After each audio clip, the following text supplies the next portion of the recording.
Good evening, everyone. Welcome to the Go Mode Link to the Past Randomizer podcast channel. My name is Arusta, and my co-commentator today is Cool Papa Bell. How are you doing today? I am doing good, and I am excited to see this race we have tonight, a four-way race of the 7-7 inverted key sanity mode, the so-called mode of kings. We'll see how our runners feel about that once they dive into it. Yeah, absolutely. Today we're going to have four runners who are part of the Go Mode podcast community. SirLinkalot, who's very well known within the LTPR community in general, is helping to run the ALTTPR League, among many other things. Vertz and Oro, who are two of the runners of the Go Mode podcast mentor tourney last year. And then The3x, who I believe is kind of new to the community, but it's definitely a very nice runner in his own right. And yes, this inverted key sanity will be one of the modes for the next season of the ALTTPR ladder. So if you heard Big Dunka talk about that on the most recent episode of the podcast, that's why that's our bi-weekly seed this time around. And it's definitely an interesting showcase and an interesting mode. Have you played any of these yet? I have played a couple. It's a very interesting mode. The nice thing about these, if people have seen inverted before, of course, you start in the dark world, Link's house is in the dark world, sanctuaries in the dark world, etc., and you need to find portals to make it to the light world. The problem with normal inverted is it tends to, since you don't need anything to get through blind, and you only need a fire rod to get through Mothula, it tends to shove you into very low percent situations very early. Key Sanity, however, fixes that because, for example, for Mothula, you have to find, logically, the logic requires you to find 3 small keys plus sword plus fire rod before you can fight Mothula. Obviously, you can do it with less keys, but the logic assumes you have, so you're not going to be funneled into it, and you can put that off if you want to.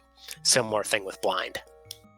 Yeah, it's a weird piece of the logic that blind is actually not in logic if you don't have the Thieves Town small key, because you could always waste your small key going to the basement and then not be able to go up to the attic to bomb the floor and all of that. So yeah, the odds of being forced into doing early blind or Mothula are really, really low in Key Sanity.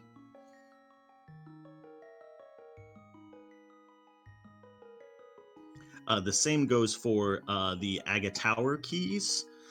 Because so often in inverted you get forced into doing Aga very often as well. But again, since the randomizer places the keys first, the odds of it placing the Aga Tower keys both very early in the seed are extremely low, and Hammer already in Link's house. Yeah, meanwhile, everybody else starting at Dark Sanctuary, which if you noticed when Oro talked to the little hamburger helper dude, in the light world in normal randomizer seed, you can just talk to the priest or Zelda and you get a free heal. In the dark world, you actually have to pay 20 rupees for it.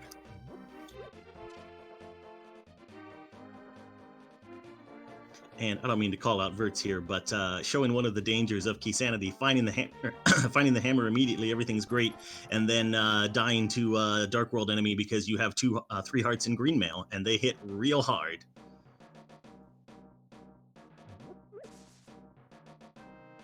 Yeah, looks like Vertz is trying to farm up a couple bombs here.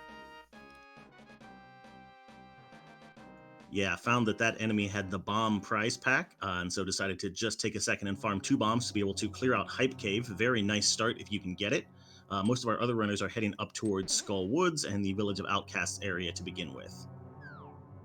Yeah, because it is worth noting, since this is Key Sanity, Skull Woods has all the normal items. It has its normal 2, but then it's also got 3 extra for keys. It's got the map, compass, and big key, so it's a fairly loaded item early on. And pretty loaded Hype Cave, relatively speaking. Moon Pearl was there, and Pod Small Key. So Vert's 2/3 of the way to Light World access already.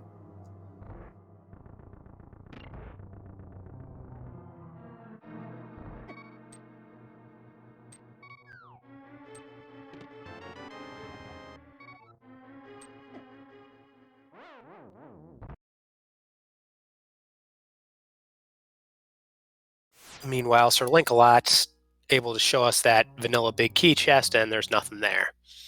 So we're going to see, looks like Oro's going a different way. We'll see if there's anything else of value here in Skull Woods.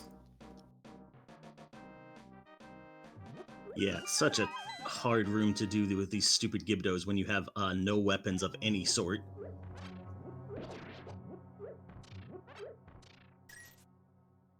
Yeah, and especially on their current health level, because with 3 hearts and green mail, you can take one hit from the Gibdos and survive, but then one hit from anything else is an instant death. Yeah, and Oro and SirLinkalot taking advantage of that. There's a nice little bomb farm in this part of Skull Woods that you can just take a quick death to reset the room, farm a couple more bombs, and repeat as long as you feel like. Yeah, meanwhile, Vertz apparently starting at Link's house was definitely the play, because he also found Hookshot at Stumpy.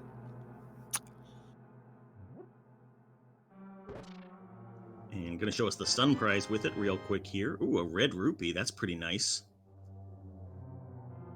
Yeah, and I wouldn't be surprised to see him farm up some money right here, because he does need to do, so he can do more in the chest game and other things that require rupees on his way here. Yeah, get a little seed money for the archery game, and then you can just play that a couple times to get your money for digging game if you want to. Looks like we have a sword and the ice rod in Skull Woods as well. So Linkalot, the first one to get to those, but the third X will be right behind.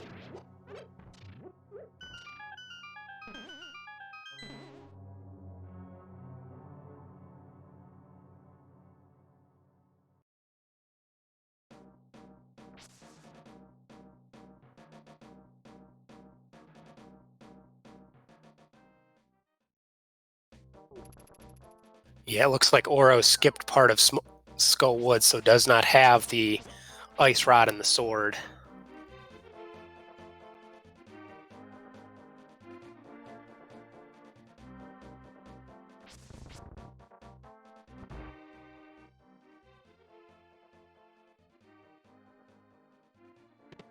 He also does not have money for chest game. It's not a problem that you normally have when you're playing a open seed, but here in inverted, it's a lot more common.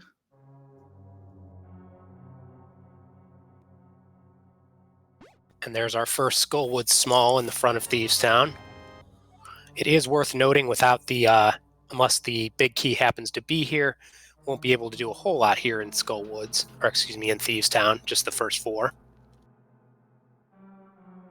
Yeah, and Vertz would very much like to have that Skullwood small key right now because he's going to get to the end of this little Skullwoods loop and have to save and quit since he dropped down into that part.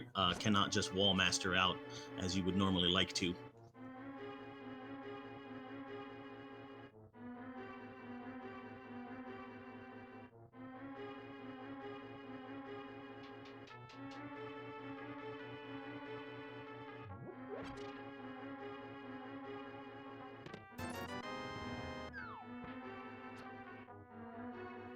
GT small key in Thieves Town. Gonna be a while before we use that one. Yeah, and it is worth noting that this is 7/7, so 7 crystals to enter Ganon's Tower. So by definition, we do need to find the Ganon's Tower big key, but with small keys, as long as you have, I think you can get in even if you have 0, but definitely if you already have 1 going in there, that's more than what you need.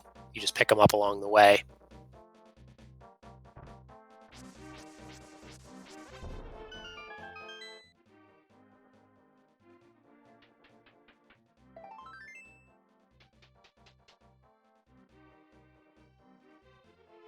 Looks like Oro is going to come back to Skull Woods, which fortunately for us, we know it's going to work out for him, getting that sword and the ice rod. I assume he's probably doing that because he's sort of out of money, so he's kind of limited on what all he can still do.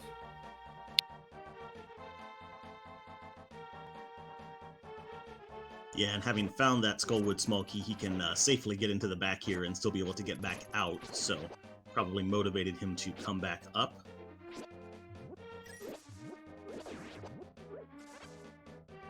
Yeah, and as one of our trackers is noting in chat, Dazed Cloud, the stun prize is a red rupee in case you joined us late. However, the only person who got the hook shot early and has checked that is Vertz. So unfortunately, he knows that, but no one else does.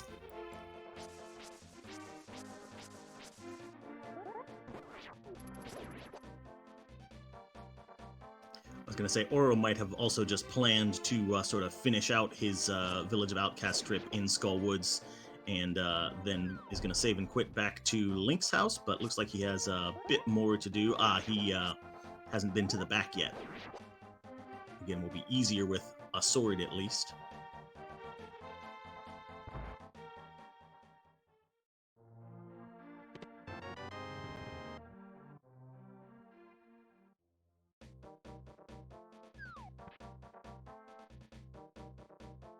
Yeah, and so the interesting thing about the way SirLinkalot has routed this, since he just went straight through the South Dark World, is I assume after he finishes up Hype Cave, he's going to go with his hammer and probably go up to Pod, because that's the next item-dense location that's very easy to access from where he's at.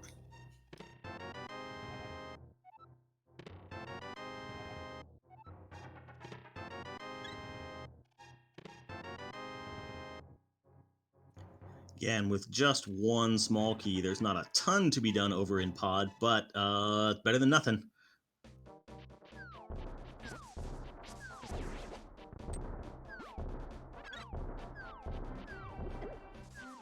Oh wow, and SirLinkalot showing off the thing you don't normally get to see is that some of these statues are actually trees and have tree poles.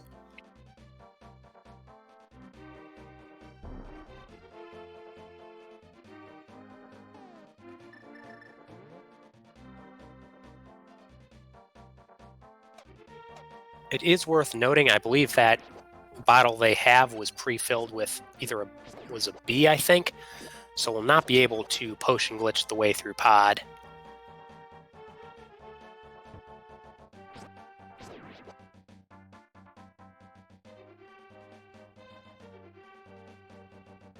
And both Linkalot and the Third X are going to check Pyramid on the way to Palace of Darkness, as Vertz is going to farm up some rupees at that archery game.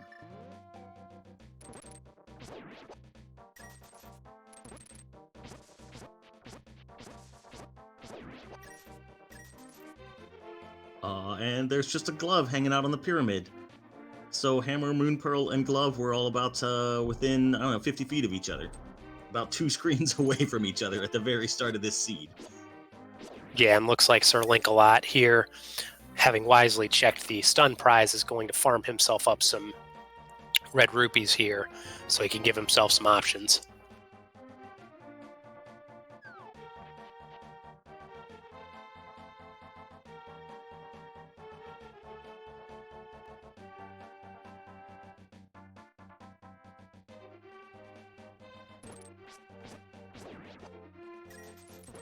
Looks like the 3x is going to, looks like circling around to go straight to the light world in Kakariko.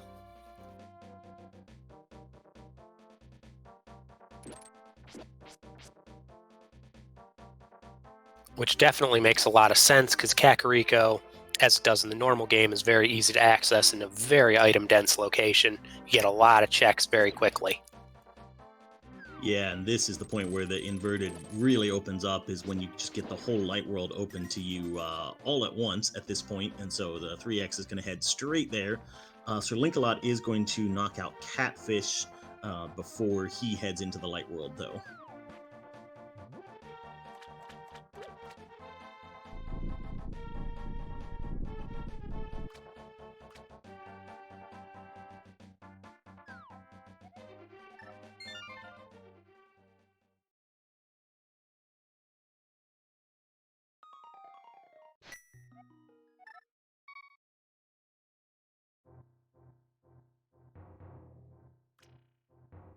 So nothing on Catfish. Meanwhile, looks like Vertz is going to give us our first check of Dig Game here, since he's the only one who had money. If there's something here, this could be really big for Vertz, since no one else is. It's going to be a while probably before anyone else decides to come back to this area.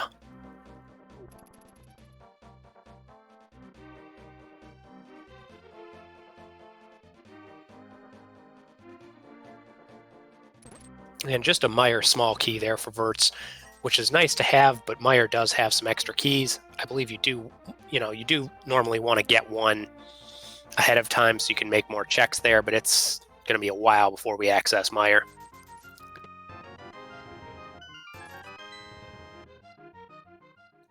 Yeah, Mire can be accessed by either flute or mirror, since you can mirror back from the desert area to Mire in inverted. Or if you get the flute activated, it will fly you around the dark world. Was that a big key on the lumberjack ledge? I think it was. And 3x just picked up a castle tower and aga tower small key in the lost woods too, so that's two bits of information that are a little concerning to get close together. Yeah, and it is worth noting, since this is key sanity, you don't have the information about what is what. You can get the green pendant turn in information by talking to Sahasrah. You can get the red crystal information by talking to the bomb shop, which is now at Link's house in the vanilla game. Otherwise, you can only see what's what with the maps or the compass with the maps.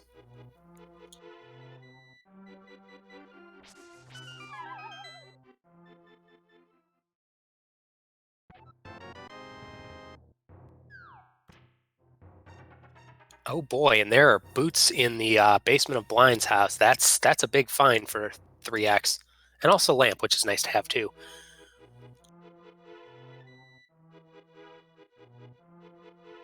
Yes, we're getting some very similar routes as our runners are all heading to Kakariko as soon as it's available.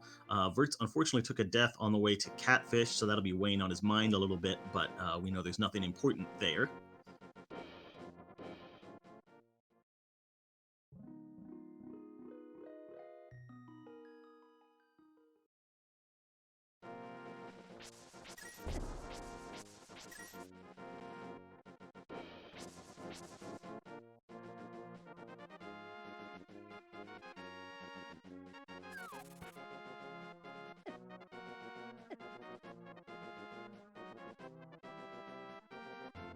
It's a good moment to talk about some of the map changes that are in place in Inverted. We just saw SirLinkalot run past what would normally be the Death Mountain ascent, but that is now actually Bumper Cave. And the only way to get to the Bumper Ledge item is to go through there and then mirror back to the Dark World. But I believe our runners scouted that one out and there was nothing interesting there, so we probably won't see that today.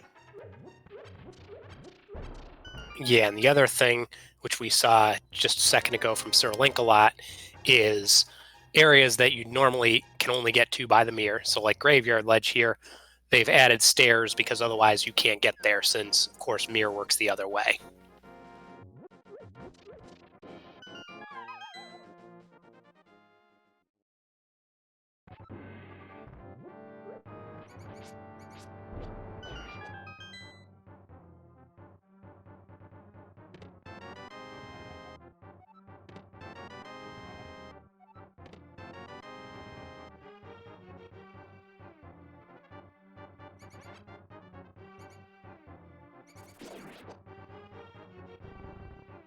This is another pretty common routing thing for Key Sanity. Sir Link-a-Lot dropping down to back of Escape and then is going to walk back out to the Sanctuary.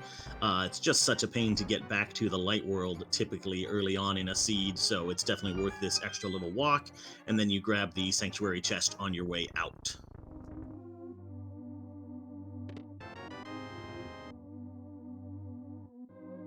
Yeah, and the 3x trying to find some magic to do Magic Bat, but is completely dry, so can't see if that powder pays off to anything yet. However, Oro very obligingly is going to let us know.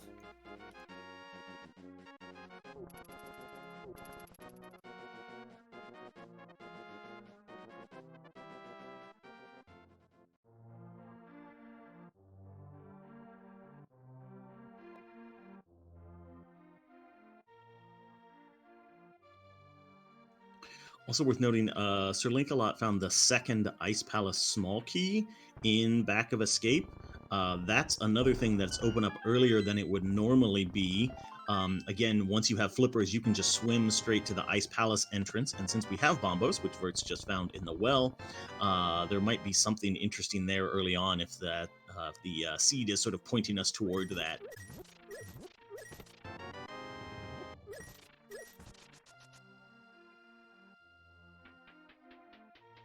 Yeah, I mean, if you really wanted to search it out, you could actually even fake flipper your way there right now. Obviously, that'd be completely out of logic and unlikely people would want to do that. But the option is there.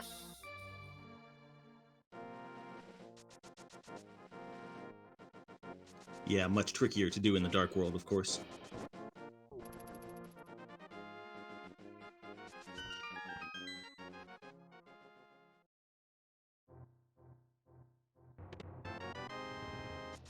Also on the 3x's side, he'll show us one of the other changes, map changes here in inverted, is you can just walk up to what's normally cave 45, and VTorp, shout outs to the developer, left his initials right there to claim his work.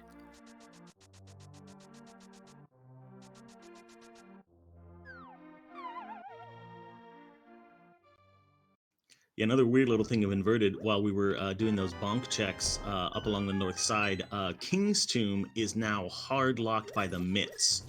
Since you can't get in there with a mirror anymore, you definitely need the mitts to get to King's Tomb. And because of some Turtle Rock changes, that is in fact the only thing in the game that hard requires mitts in inverted mode.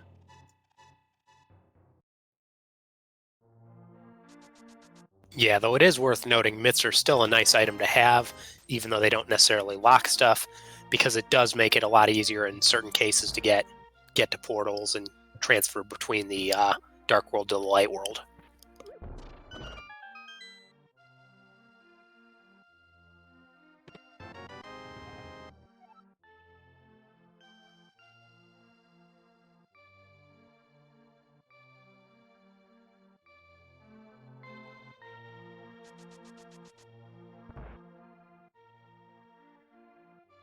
Meanwhile, Race Game has our Thieves Town small key.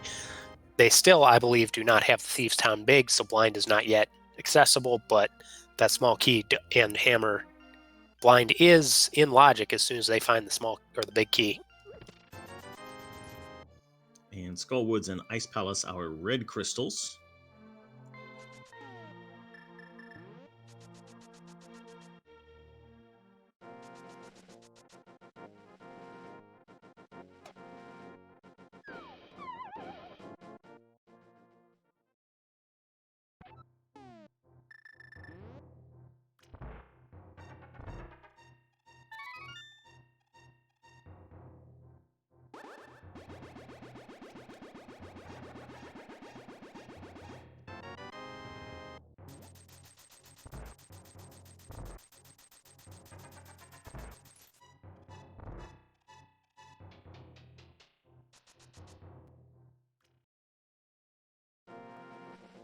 And Skullwood's big key, but not much else in Mini Moldrum Cave.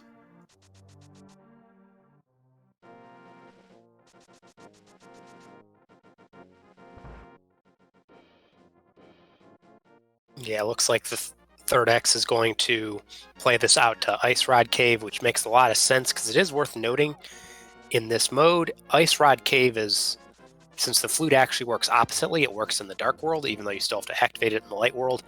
Getting to Ice Rod Cave is actually kind of a trip in inverted.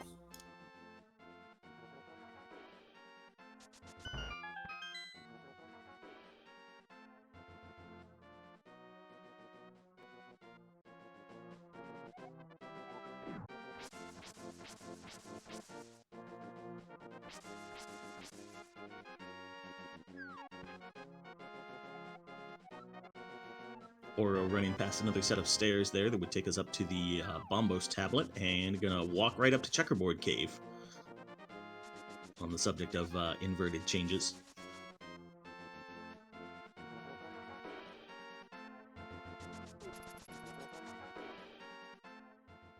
Yeah, and it is worth noting with the way that it's inverted, Oro can check you can check the desert ledge from the light world, but Desert Palace itself is hard locked by the book. There is no way to get there any other way because the normal flute to mirror strategy, of course, no longer works because it's inverted.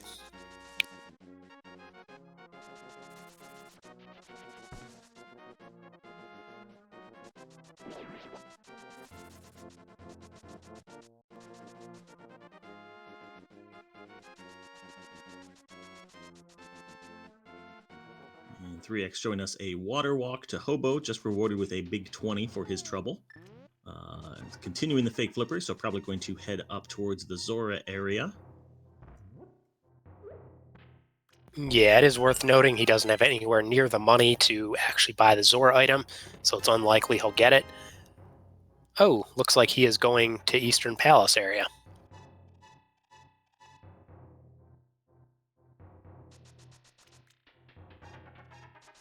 That makes sense. That's another little pathing choice that, just becomes a lot more reasonable in inverted. The save and quit to get you there would take so much longer because getting to the light world can be a pain.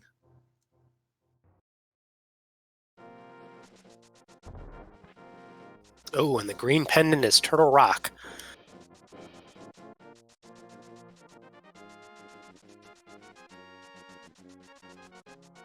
That can go one of two ways. Either you never have to worry about it, or you get baited into it pretty hard, or you get trolled pretty hard by last locationing that item. So we'll see which one it is in this particular seed. Yeah, I mean, it is worth noting that since it's Key Sanity, Turtle Rock has a lot of items up for grabs. So even though it's a pendant, it would be kind of surprising if they don't have to enter it at all. Yeah, and again, as we've said, the entry requirements are so much lower.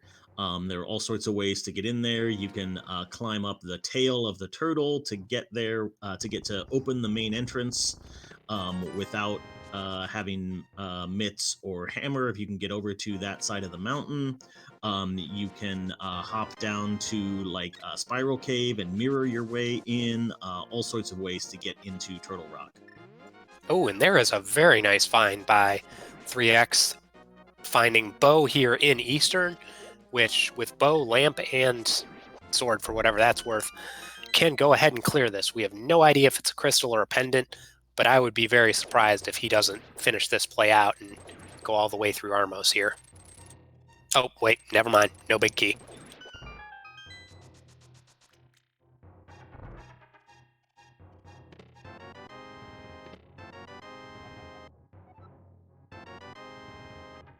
But yeah, definitely a good payoff still, because so often you sort of think, oh, I don't want to go to Eastern without the bow or the big key, and so the 3x getting rewarded for that decision here.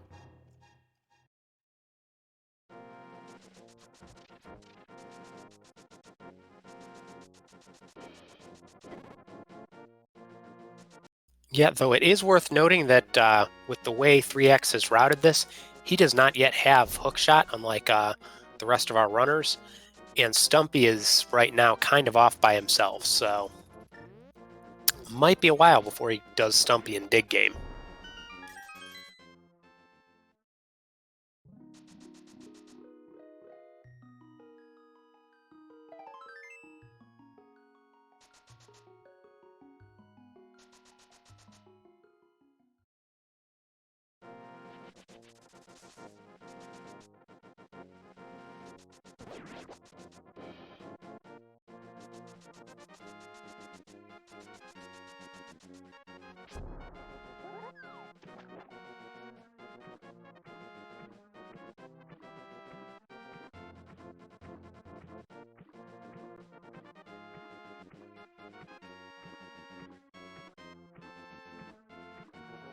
And yeah, looks like Oro followed through with those fake flippers all the way, but having some trouble finding the right spot to jump off of the hobo ledge to continue that fake flipper. It looks like he's in the right spot. I'm not sure what's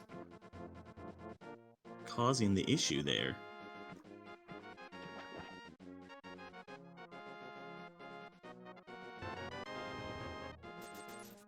I don't know either, because it looked like, I mean, a couple of the attempts he was a little low, but Yeah, it's supposed to work just like SirLinkalot did that. And normally, if you get all the way to the right edge of the screen, that's going to be close enough. So yeah, maybe he just wasn't getting the momentum when he was getting in the water.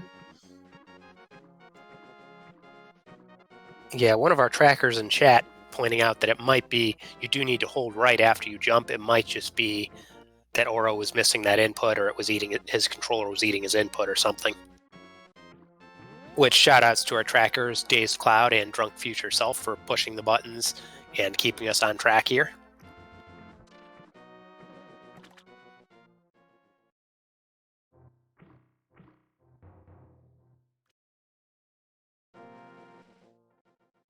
Looks like 3x is going to show us the uncle in the front of escape, while Vertz is making the mountain climb. Some nice, interesting divergence there.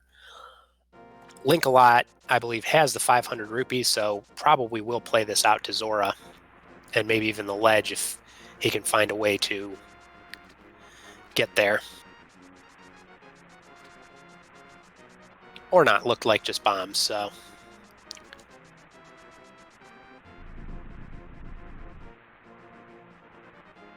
And Vertz is going to show off some of the wackiness of Inverted Death Mountain. So you pick up the old man on your way up as usual. You have to return him to his front door in the light world.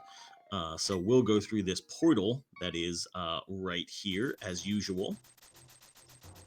And then usually you have to save and quit right afterwards to be able to finish out your Death Mountain checks in the Dark World, unless you have the mirror to get back to the Dark World. Of course, you can check things like Spectacle Rock Cave, and in this case, Hookshot Across to Paradox if desired. So lots of options up here.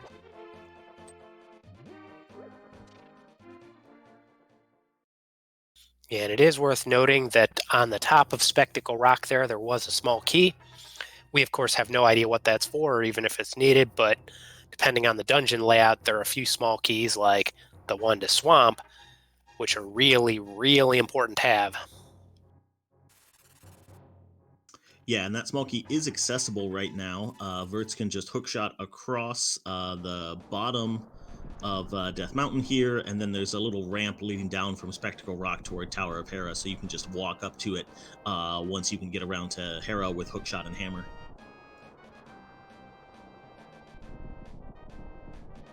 Yeah, and I would guess that's what he's going to do here is do Paradox, pick up that key, go over to Spiral Cave, then save and quit, and probably finish out his mountain checks since he can do Hookshot Cave and everything up here, with the possible exception of Turtle Rock.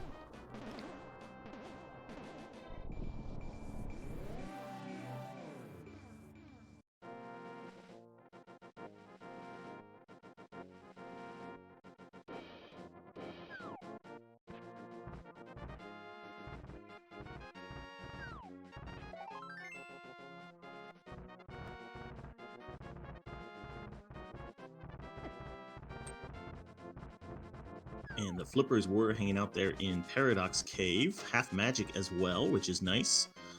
So yeah, that does put Ice Palace potentially as an option. Certainly, it's all in logic now, except for the big chest item and whatever is on Vitreous or Cold Stare himself.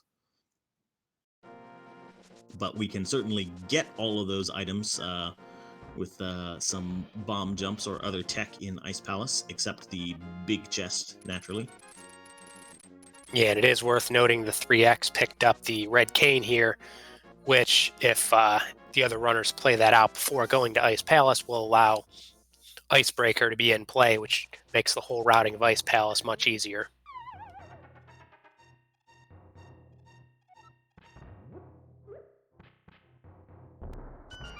Also, I didn't see, or maybe I blinked, but the floating island there is a bridge to it, so if Vertz wanted that item, he could have just walked right up and gotten it.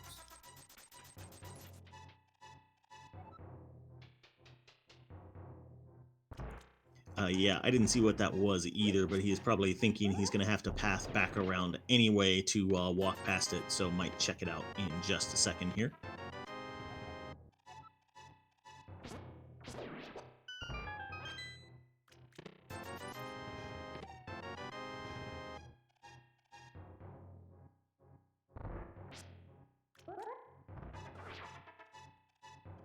Meanwhile, SirLinkalot showing us pretty much the same checks in the same order here on Death Mountain. Oro going to make the Eastern Palace play and probably be very happy when he finds his bow here.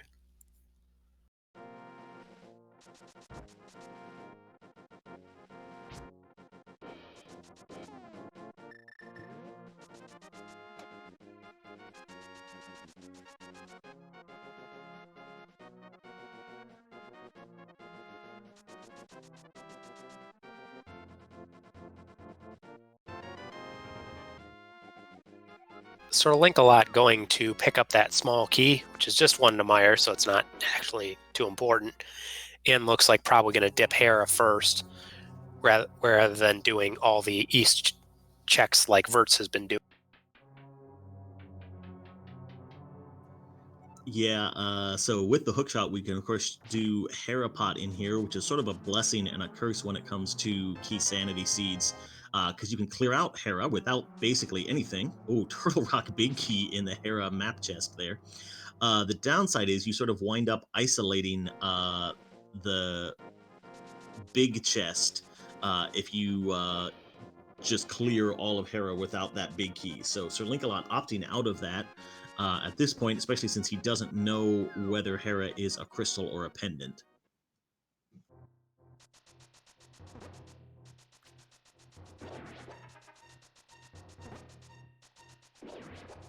Yeah, because at this point, this early in the seed, you're still looking for a lot of items, especially since, he doesn't know about Samaria or Bow, of course. Fire Rod might be required, Book might be required for Desert, plus tons of keys. Leaving behind, if you do Hera this early, you are at least somewhat mentally committing to, hey, I might end up not coming back here for a long while. And so that could really burn you, leaving behind at least 2 locations, big chest and the basement.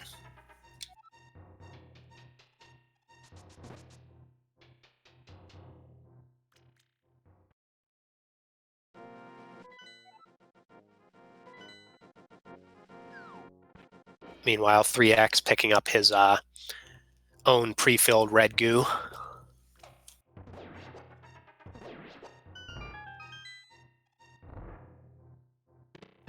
We did get a quick map check from Linkalot, though, and Hera is a crystal, but he's going to stay away from it at this point. Going to wait until it's actually in logic and not isolate those extra checks in here. We'll see how Vertz responds in the same situation.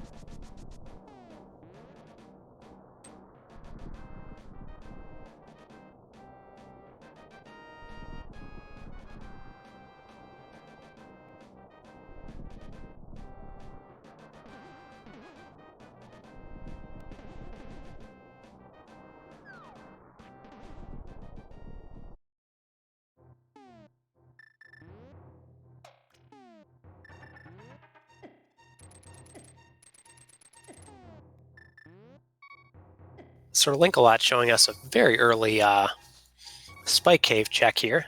It's an interesting call, but it definitely makes sense because you can route it in fairly nicely with the rest of your Dark World checks here.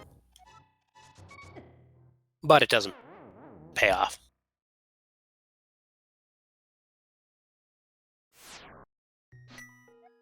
Vertz showing us a nice freezing tech. Hopefully we will try to get that back soon. Shout outs to our restreamer behind the scenes making all this happen, Amarith Alterna.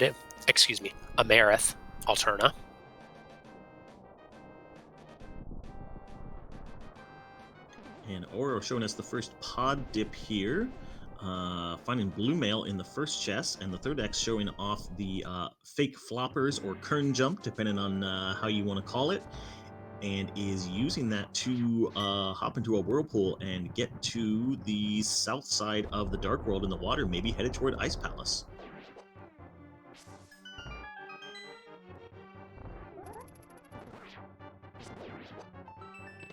Yeah, and SirLinkalot, while he's up here on the Death Mountain, is going to show us the first couple chests of Castle Tower. When you already have 1 key, that's all it takes to get the 2 checks. Makes a lot of sense. You won't be able to finish it, of course, but you can at least make sure you're not leaving a key or a valuable item here. Additionally, since depending on what that key on Lumberjack is, it might mean being able to do these 2 checks now might mean you never have to worry about the rest of it.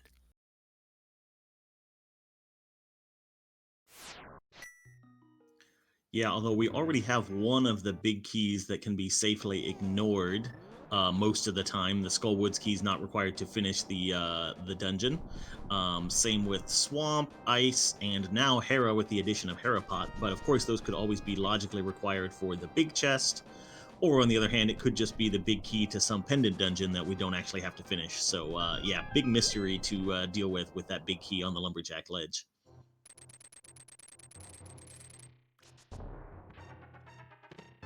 Yeah, meanwhile, 3x showing off very nice use of bombos there.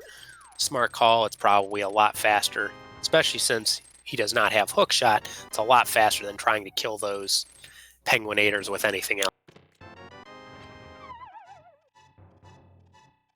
Oh, flute and mirror in Hookshot Cave. So Death Mountain paying off big time.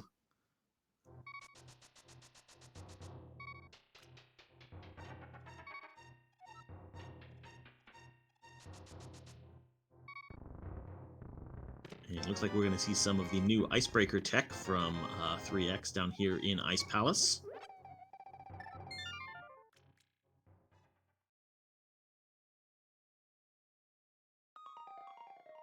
Meanwhile, Oro's pod play has gotten him an extra sword and blue mail and not a whole lot else.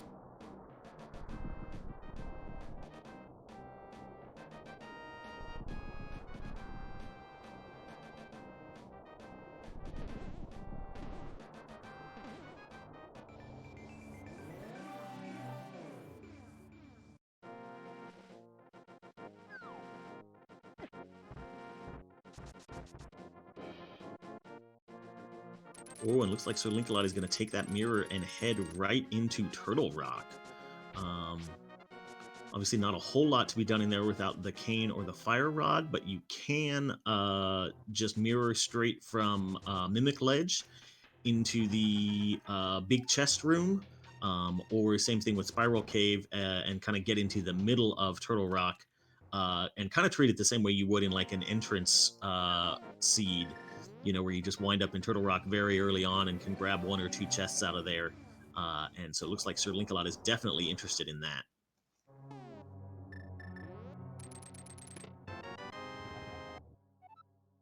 Yeah, because it is worth noting I'm not an expert on the inverted logic, but I do believe this sort of thing would be in logic to go backwards like he's doing. Yeah, and when he found the mirror and the Turtle Rock big key on Death Mountain, it's sort of like a big, neon sign saying, "Hey, maybe you should go to Turtle Rock." 420 rupees. Sometimes the big neon flashing signs lie to you, as it turns out. Are still a couple other chests he can get to.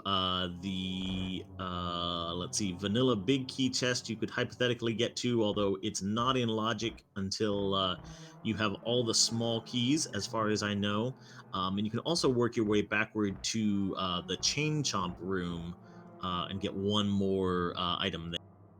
Yeah, meanwhile, Oro showing off a nice bit of subtle tech that doesn't come into play normally, but when you're dragging the old man, carrying a bush actually makes you walk faster because it removes some of the old man's slow walking somehow.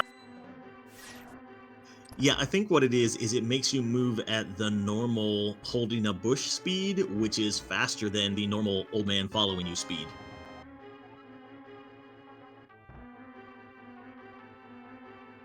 Oh, and SirLinkalot's play here is rewarded by the big key of Desert Palace, which we don't know whether that's a pendant or a crystal yet, but if it is something that's required, you do need the big key to get to the boss.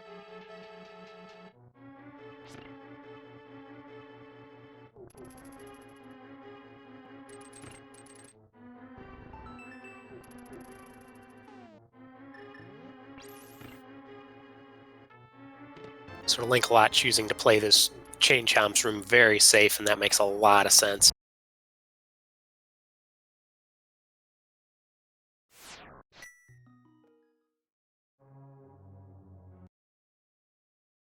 And yeah, the third X is looking to dive into this cold stare fight with Fighter Sword and Hammer. Has Bombos, so we'll have a fair bit of magic left for Cape Strats if he wants to use those. I But also believe he's got at least one, maybe two pre-filled potions I think one's a red and maybe one's blue.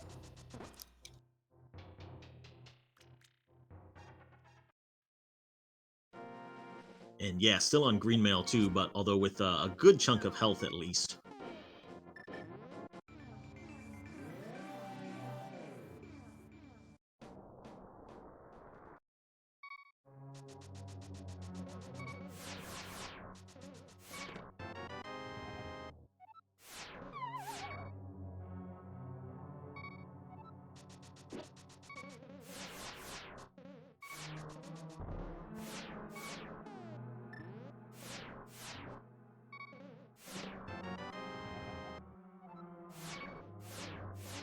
Oh, and the big key of Eastern there. Pod small. And the swamp small. Ooh, that's very good for SirLinkalot, because that will also most likely, now that he's got an extra pod key and the Eastern Palace big, that will probably drive him to that Eastern area really quickly, which will get him bow and allow him to clear a dungeon and the checks and pod. Yeah, that laser bridge was absolutely loaded there.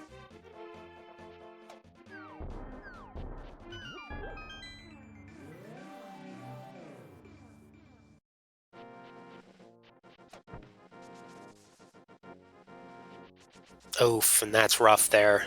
3x taking a death there on Cold Stare. Can't blame him for choosing the save and quit strat there, because it's not, I mean, it's a fight that's not going to get any easier, unfortunately.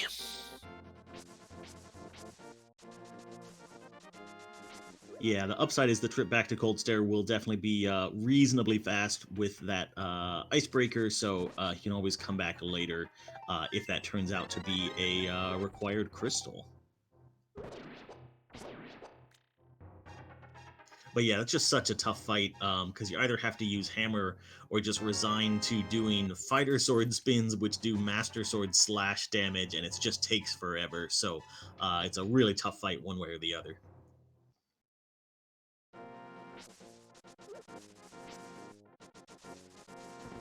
Yeah, meanwhile, since we're about 45 minutes in and the runners are all showing us checks we've already seen, just give everybody an update in case anyone is watching and joined late or anything like that. This is the Go Mode podcast, which is a Link to the Past randomizer podcast. It's available on any of your favorite podcast apps. It's about every 2 weeks they come out with a new podcast. Associated with it, they come out with a seed. This is Inverted Key Sanity, which is matching the most recent one, which was an interview of Big Dunka, who created the new ALT league, or excuse me, ladder. My name is Arusta. My co-commentator is Cool Papa Bell. And we've got Days Cloud and Drunk Future Self on our trackers. And then Amerith Alterna is our restreamer, working behind the scenes to keep this and bring it to you. And yeah, we lost Vertz's stream for just a little bit there, so we are not 100% sure what they got done on up on Death Mountain. I think they probably did not do as many checks as SirLinkalot did because they were a little bit behind in the Death Mountain checks and are now a little bit ahead in checking out the rest of the Light World. But we'll have to see if we can ever see a pause menu. Yeah, like, man, I couldn't see the keys fast enough when Vertz paused just now.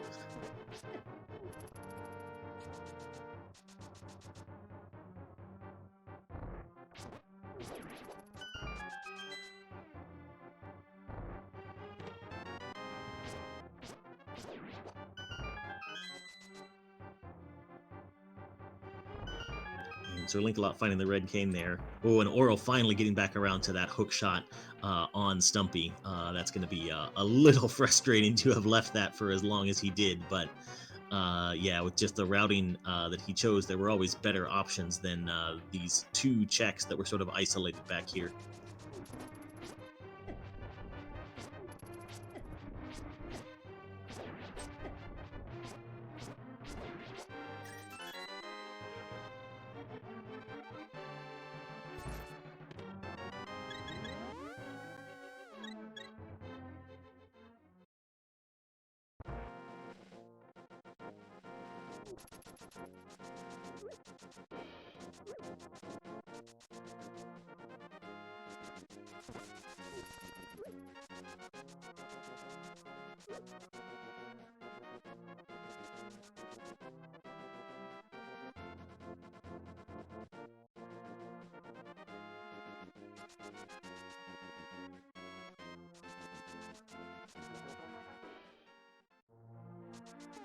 Looks like SirLinkalot is going to activate his flute.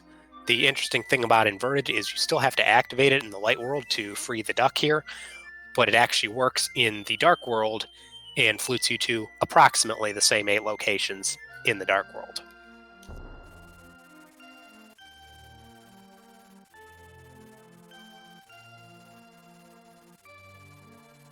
All right, got a better look at Vertz's pause menu there.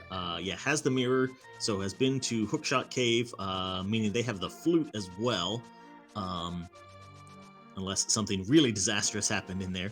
But they do not have this Eastern Palace big key, so this will not be as efficient of a trip for them as it will be for SirLinkalot when he gets over here. But that does mean that Vertz will be able to do a little bit more in Turtle Rock when he finally goes there, particularly if we can find the fire rod sometime between now and then.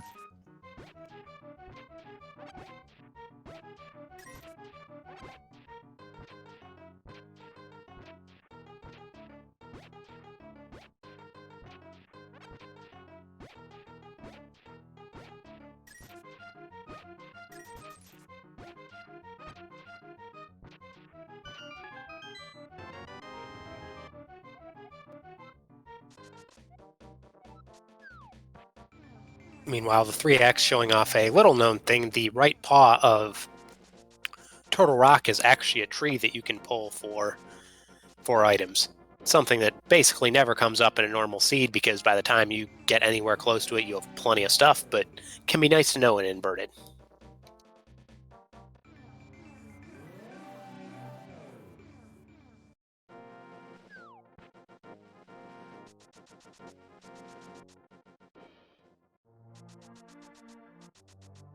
And SirLinkalot turning in the smiths here. Another thing that we don't need the mitts for anymore because inverted.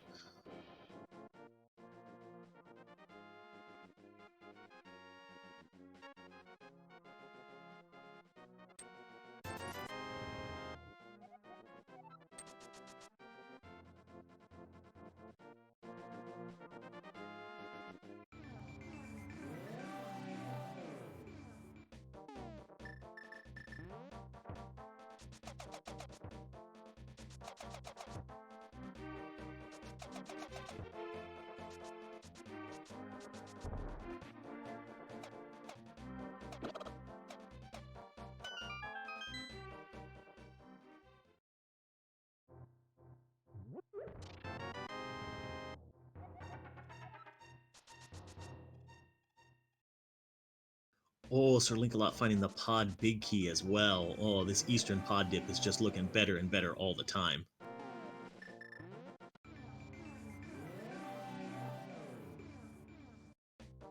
Yeah, it looks like he's probably going to pick up the purple chest because the location you deliver him to is still the same, but of course it's much easier to get there in the dark world in this case, since you can flute there.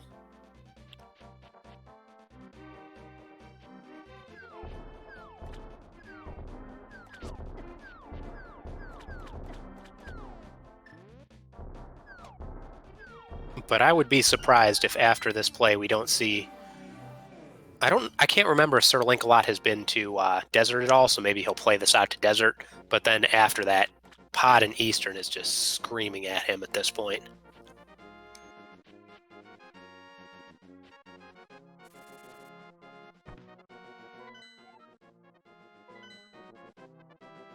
Yeah, I think we'll definitely see him check out Agina and Checkerboard while he is right here.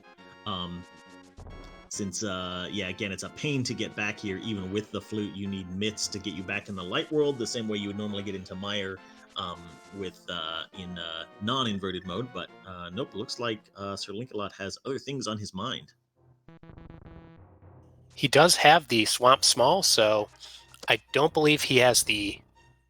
Actually, it looks like he might have the Swamp Palace big key as well. I can't tell on the tracker. I've got kind of a small view, but even if not, you can do everything but the big chest here, and that's a lot of checks right here in one place.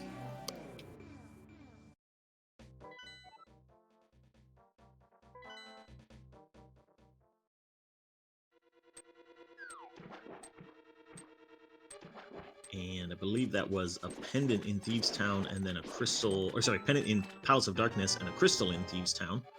I think is what I saw there. Oh, and Meyer Big Key in Swamp Palace for SirLinkalot.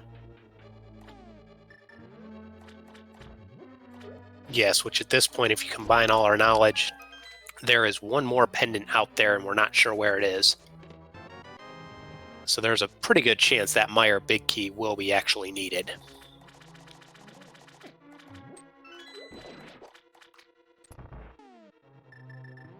I have to say, this is where that bow that's in Eastern Palace might be holding SirLinkalot back just a little bit. Since he has those two big keys, he might really want to find a bow before he heads over there. But, of course, we know there's a bow just waiting if he ever decides to make that dip.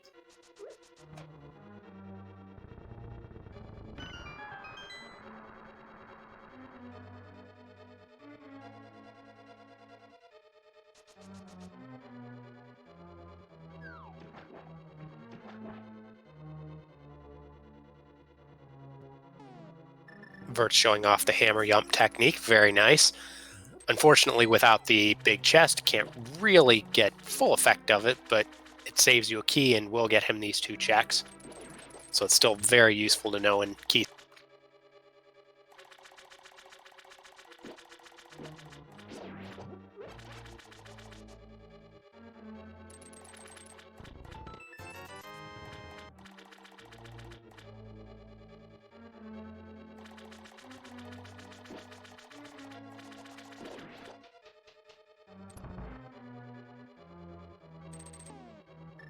And SirLinkalot also setting up for Diver Down from the looks of things. Some more fun new tech in Swamp Palace. Oh, nope, gonna make a liar out of me. He's no fun.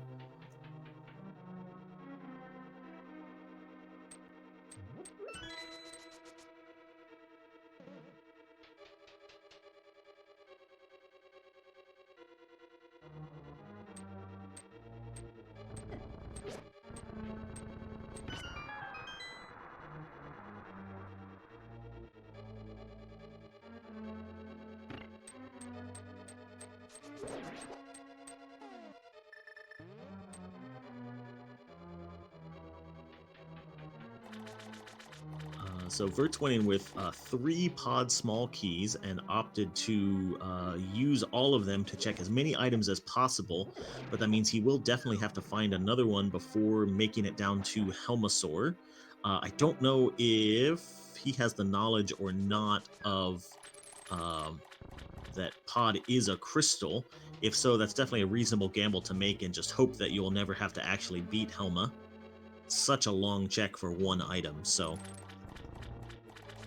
Yeah, or alternatively, could be figuring since he still doesn't have the big key, by the time he has the big key and wants to come back, hopefully he'll run across the small key. Yeah, again, the key sanity logic is you need all 6 small keys to put Helmasaur in logic. So, yeah, the odds of finding more small keys just along the way are pretty high.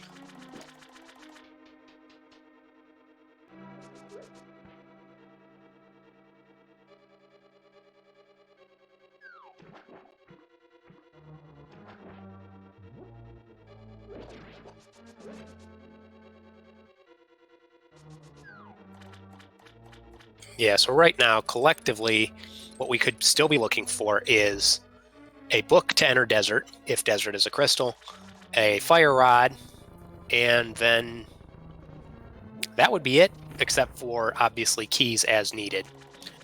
Which the keys we would still need, Linkalot has the most big keys. We do still need the Thieves Town big key, and that's it, actually. Maybe some smalls here and there. Yeah, the GT big key as well.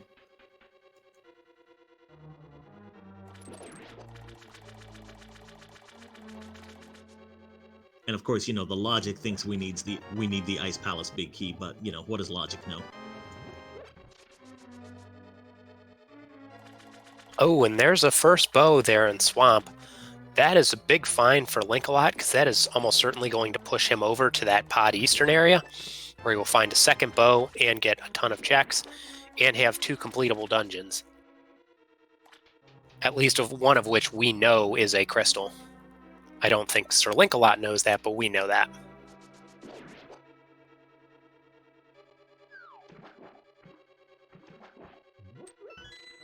Yeah, even in Key Sanity, it's a little ridiculous that we're coming up on an hour and just finishing our first dungeon.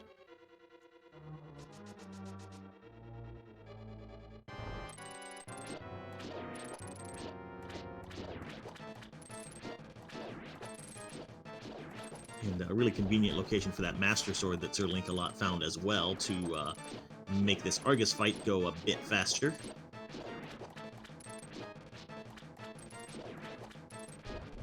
Yeah, and the other nice subtle thing is that the Master Sword and then the other bow are both in location, or excuse me, another sword and the other bow are both in locations that Linkalot is almost certainly going to check when he does his Pod Eastern play. So we will have, the nice Ganon fight of tempered or better plus silver.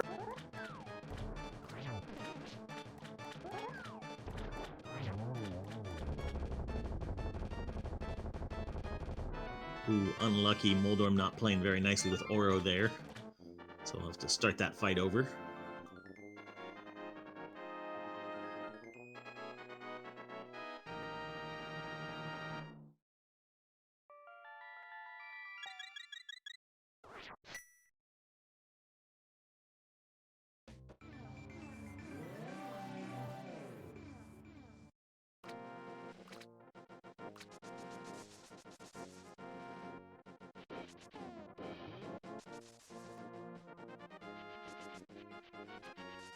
Vertz showing off Icebreaker, picking up the block and then dropping it and kind of pushing it back against the wall. I have no idea if that works or not. There's so much weirdness around Icebreaker that there are all sorts of ways to do it that I don't understand. Vertz gets through there very nicely with that second block.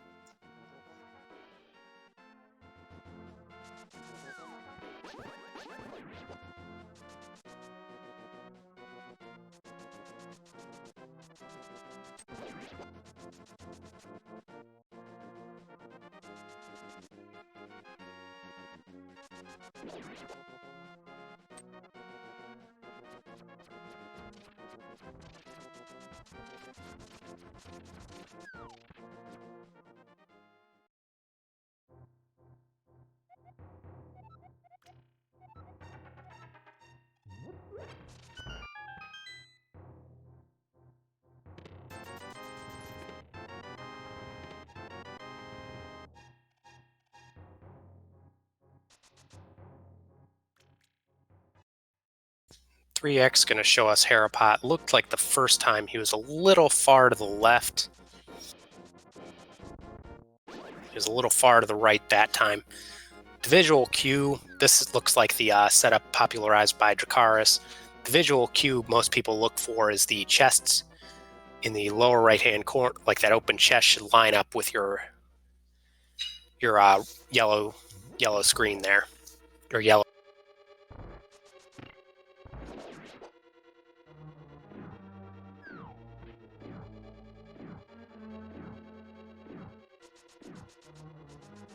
Yeah, I always use my sprite to line it up, so that means as soon as I'm looking at any sprite besides Vanilla Link, I have no idea if the person's in the right spot or not, so.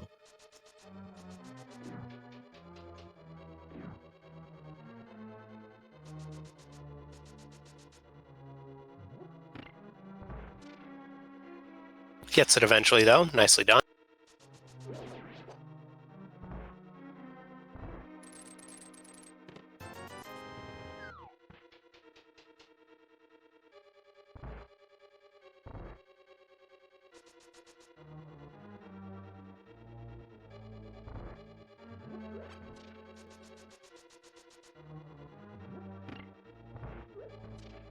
So we now see Oro in Turtle Rock with a small key and the big key on the way in, and the red cane as well. So can clear out pretty much all of it except uh, the Trinex item just by kind of working his way backwards through and using some mirrors. So we'll see how much of it he gets done and if he finds anything interesting that SirLinkalot did not when he was in here before. Also, the 2 chests up front, the Firelock chests, Ah, yes. because I believe he does not have fire.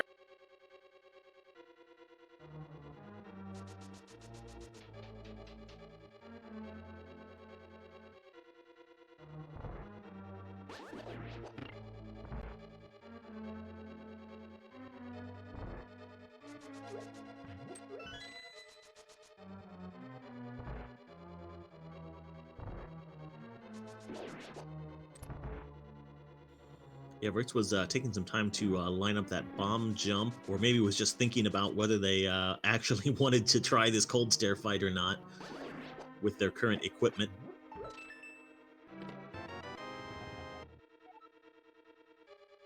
Well, or maybe looking at his magic and trying to remember if there's enough magic here to refill enough to actually even do it. Which there is in that secret refill room.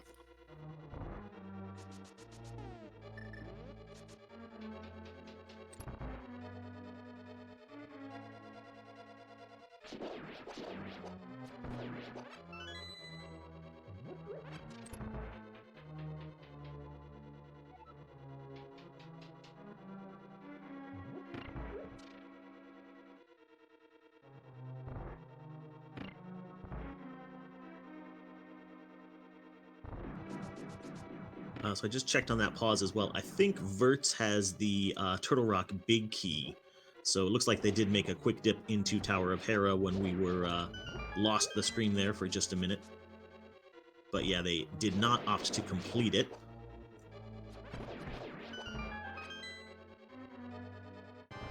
And oof, taking the death there. That's rough, but that cold stare fight is a rough death. Looks like he is going to go back, though.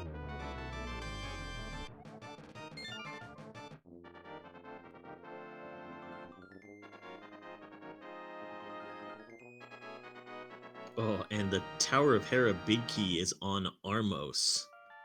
So that was, let's see, the Hera dip got you the Turtle Rock Big Key, which sort of convinced you to make this dip to Laser Bridge to get the Eastern Big Key, to get the Hera Big Key, so you could go back up and beat Hera, logically speaking.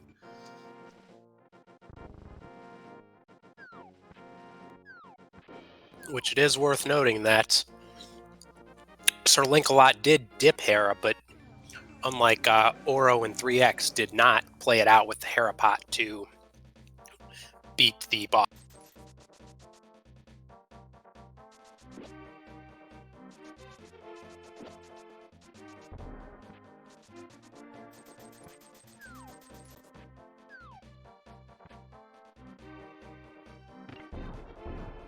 So yeah, 2 and 2 for our runners, but you have to expect SirLinkalot will be back up there pretty soon now that he has that big key, and things are fully in logic. Also sitting on 5 pod smalls and the pod big. So this dungeon will be full cleared as well by SirLinkalot. So really efficient trip to this part of the world for him.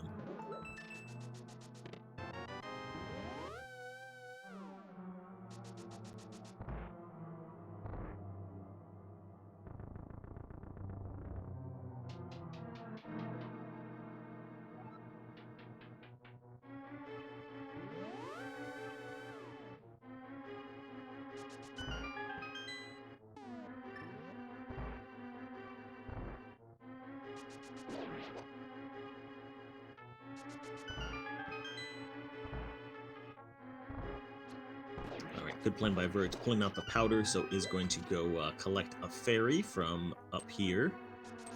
At least be in full health going into this cold stare fight a second time.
So we're all holding our breath for Vertz's second cold stare fight here. Did use that red potion already and has a blue in reserve. Gets the first puff down. Gets the hardest part of the fight over when you're trying to dodge all 3 puffs at once, and very quickly finishes off the other 2. Nice rematch there by Vertz. And Vertz is on the board. And rewarded with red mail as well as that crystal.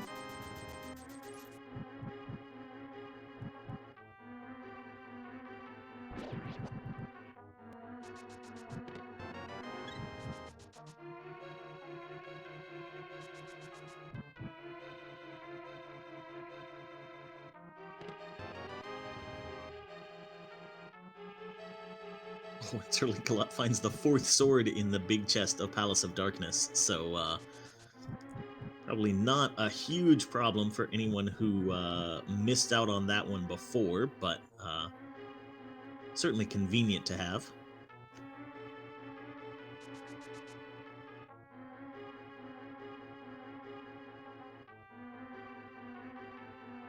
Yeah, and really at this point, SirLinkalot's going to have very easy Ganon fight with both butter, silvers. He will have red mail when he gets there because he has to do Ice Palace, so it'll be a very nice and safe Ganon fight for him when he gets there.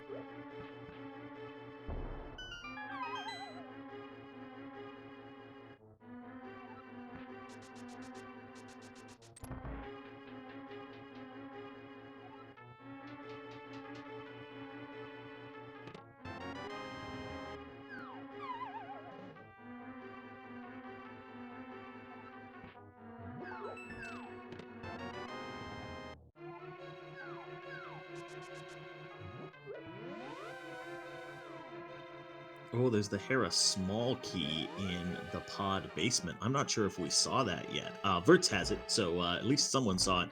But I think Oro missed out on it before. It's one of the weird things about Palace of Darkness is you so often skip that key, skip that chest in the Stalfos basement, even though it's right at the start of the dungeon, just because it makes you spend a small key to get there quickly, and those are often in short supply in your first trip into pod.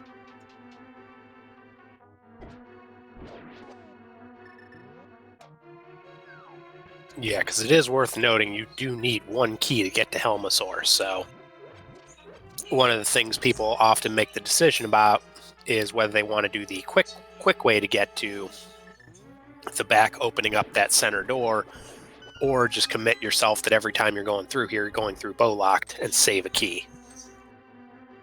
Yeah, and it looked like SirLinkalot sort of worked his way backwards to the vanilla big key chest in the Stalfos basement, and opted not to open that middle door, but did open the dark maze door, and so chose to route that way. But yeah, you just have to save that 1 small key for Helma.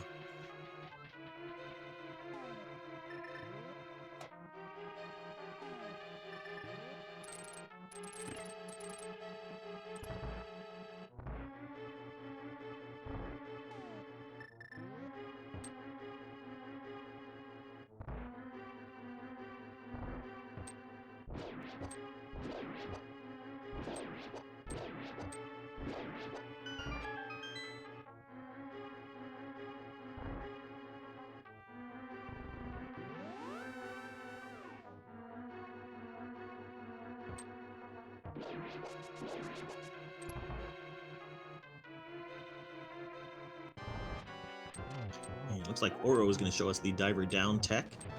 You can just flood the key right away. It's a little bit faster if you set up that bomb and screen transition right in the middle of it. We'll see that finish itself off in just a second, and then that Samaria block just lets you kind of clip into the rail, and then you can walk on the water.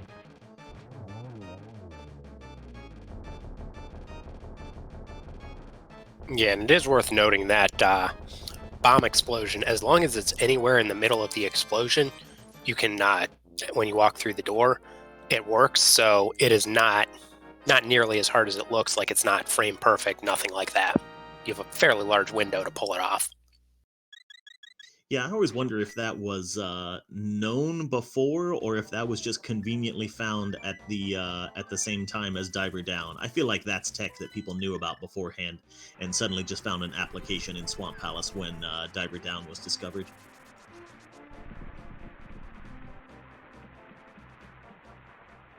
Yeah, because if you don't do Diver Down, then there's no real case where it actually makes sense.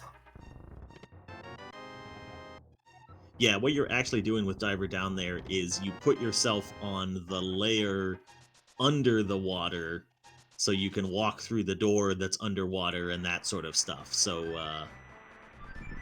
let's see. So Swamp is a crystal. I think that's new information that we have. So a little bit more map information coming from the third X there.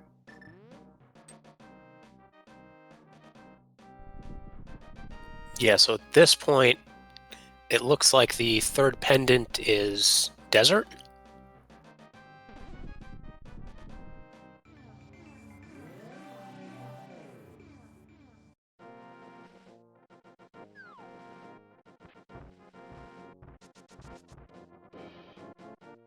Let's see, counting, because we know Eastern is a crystal. 1, 2, 3, 4, 5.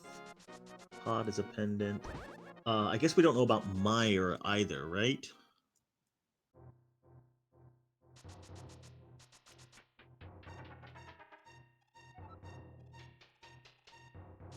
I will leave that up to our trackers. When I was looking, I thought Meyer had popped up, but I did not get. I mean, I was trying to look at it all at once, so not 100%.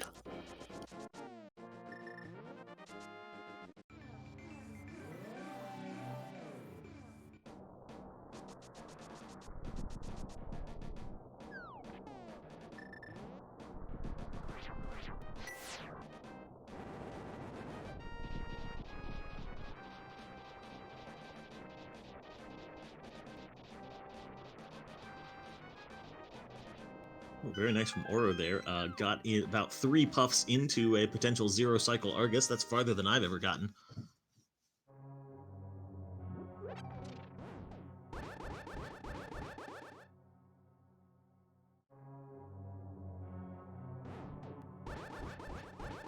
Snipes with the silver arrow to finish off that fight very nicely.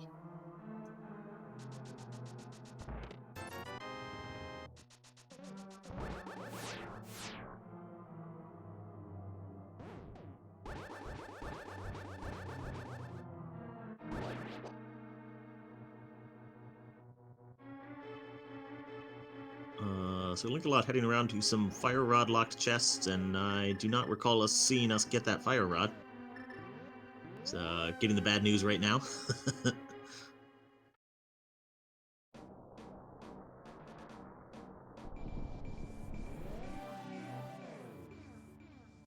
Yeah, so at this point, basically, he can't do anything else in Turtle Rock until he gets the fire rod. There's still Shrine X and those 2 chests out for him.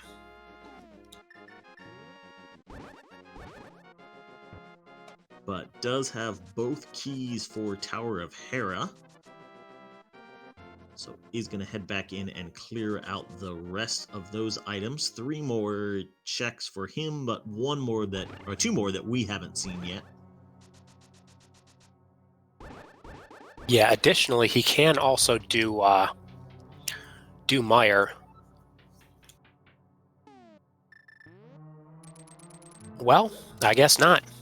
I can't remember where everyone else found Quake, but Linkalot does not yet have Quake to open up Meyer.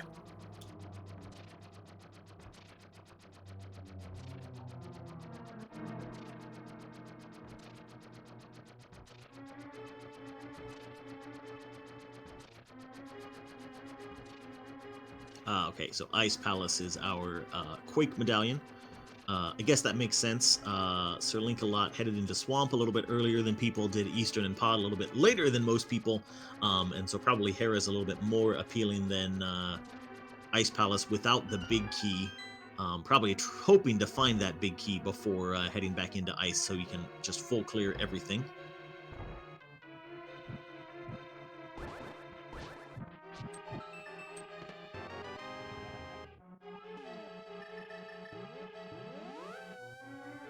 Oh, the Thieves' big key in Hera Basement. That's a pretty good find. That's a pretty good find, and that's also a really bad thing for Oro and the 3X, since both of them have already Herapotted, and you have to imagine they're not going to be super interested in going up to Tower of Hera for just the basement check and the big key check.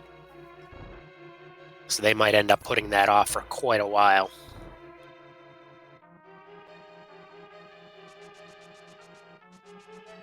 There's Oro finding that Quake on the right side of Ice Palace.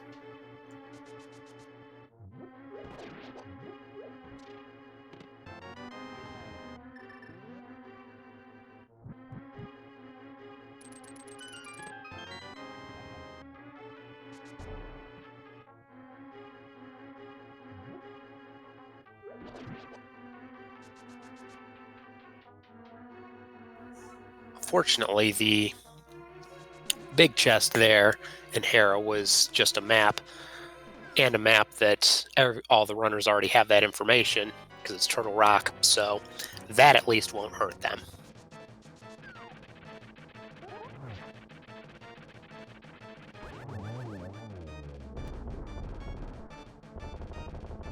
Buttersword making quick work of Moldorm for SirLinkalot.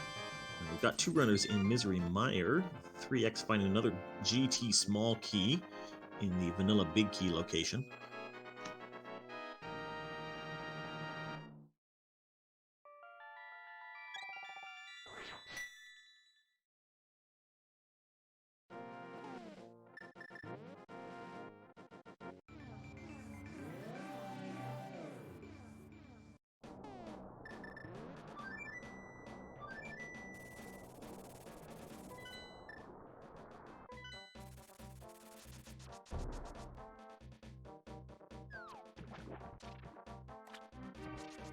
Looks like Linkalot is going to head right up here to Ice, which again makes plenty of sense from his perspective. There's a lot of checks. It's a crystal, and you know you can clear it. Yeah, the Thieves Town big key not quite as appealing. Since he's already dipped to the front of Thieves Town, he's only got 4 items left in the back to get to, so Ice a little bit more item dense right now.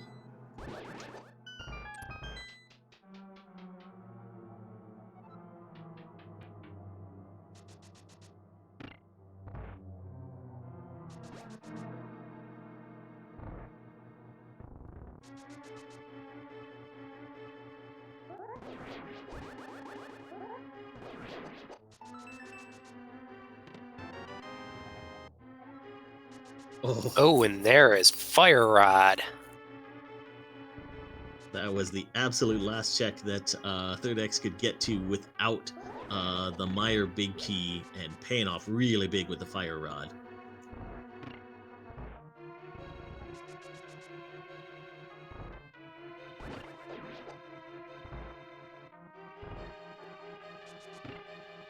Yeah, so at this point, unless Desert is a crystal, that would be everything that's needed.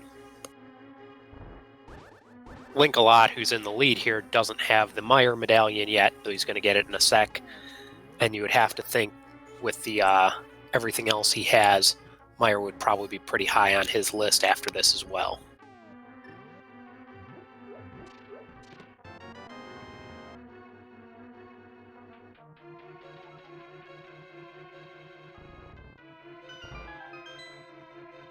Yeah, the seed isn't.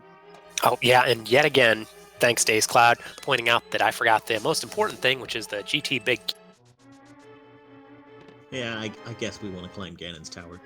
But yeah, the seed not being super generous with the maps. Normally, at this point, you can sort of piece together where all the pendants and crystals are once you've got 5 or 6 maps. But yeah, that last pendant and crystal just sort of remaining a little bit elusive for our runners.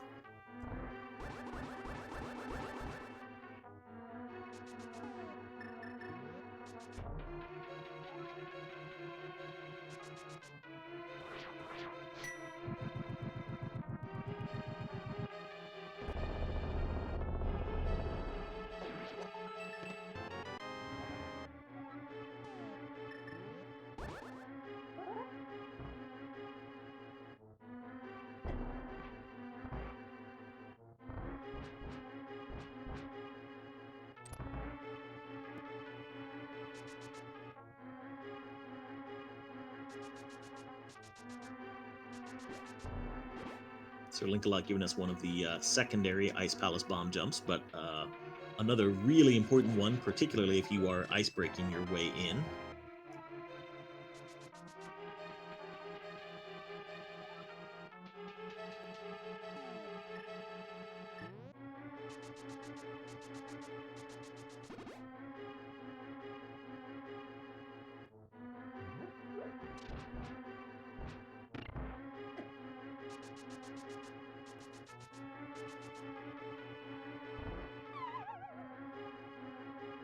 So to answer an interesting scenario tossed out by Amerith, our excellent restreamer in chat, it is possible for the GT big key to be in GT, of course. The question is whether or not you want to go there and full clear it without the big key if they don't run across it. And I mean, I think the question would be, I mean, it's 22 checks. It's kind of close together. I think that would kind of be a case-by-case basis based on, just how isolated the remaining checks are. If it's a bunch of one-offs, then it's probably smarter to get 22 checks all together than even at the potential cost of having to, do it twice. Yeah, and it feels like by the time you get 7 crystals done in a Key Sanity seed, one-offs are all you have left. Things like, the Swamp Big Chest or the Ice Big Chest or, Hera Basement, those sorts of things. So, yeah, the Ganon's Tower Basement will probably be pretty appealing as soon as our runners finish their 7 crystals.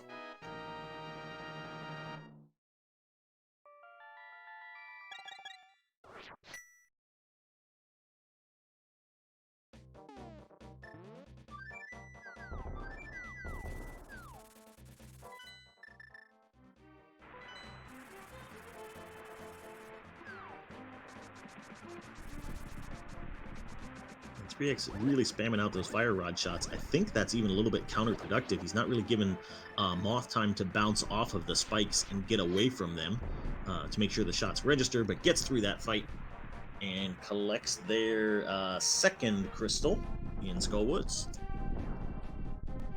Yeah, meanwhile, on Linkalot's side, after finishing up Ice, going to go straight to Meyer here, which we know makes a lot of sense because it's 8 checks, and we know it's going to pay off with Fire Rod, which is really going to be nice for him. Probably push him over to Skull Woods, which gets the 2 checks of Moth and the Bridge Chest, and then is also a red crystal, so gets 2 more checks for Pyramid Fairy.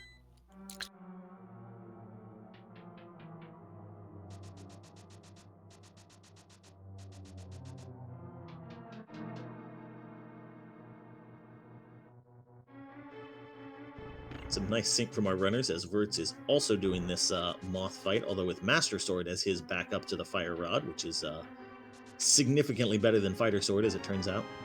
And Oro is going to give us our first look at the Vitreous fight. Should go pretty quickly with the silver arrows that all of our runners have by this point. Well, most of our runners, not quite all of them yet.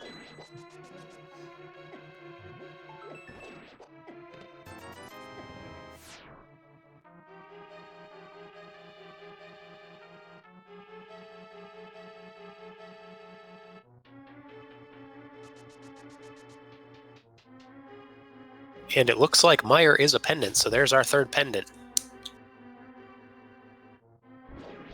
All right, so Desert Palace is a crystal, and we are going to need to track down that book somewhere.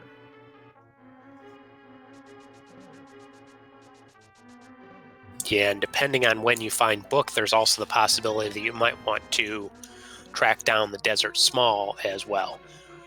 If book is your go mode and you know you're not going to check anything, you can steal the small key. But if you want to check something, check the stuff in the front, you will want that extra key.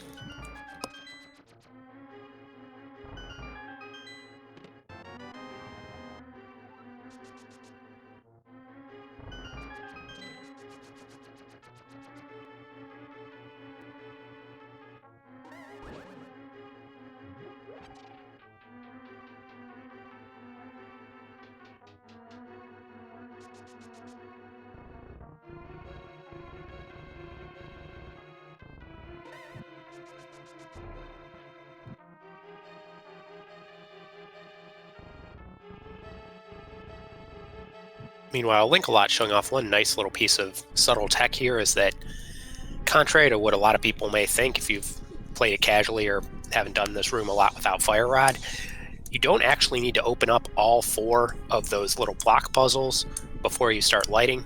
If you open up the 2 at the north end before you start lighting, you have plenty of time to open up the south end and only visit this south room once. Yeah, nice little double take there from Vertz, checking the lumberjack item and being like, "Oh, is that a big key, really?" And yep, afraid it is.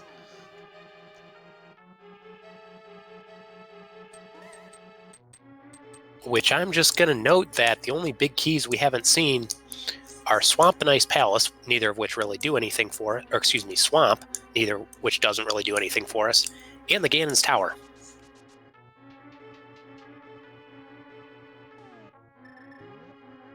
Yep, so that key is either completely useless or the most important item in the game. So, one of the two.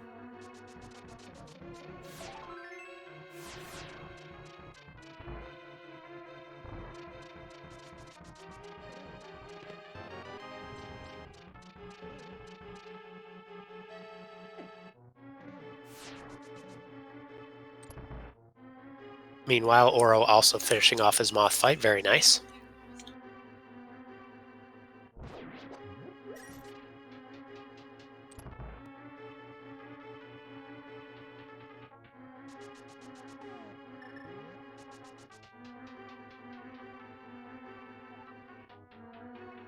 Gonna head back in for the bridge chest, and then you have to think he's gonna head back to the eastern pod area at this point. Another crystal to be had over there, and he is just about fully stocked on pod keys, so we'll be able to clear out anything in pod that he has not already gotten.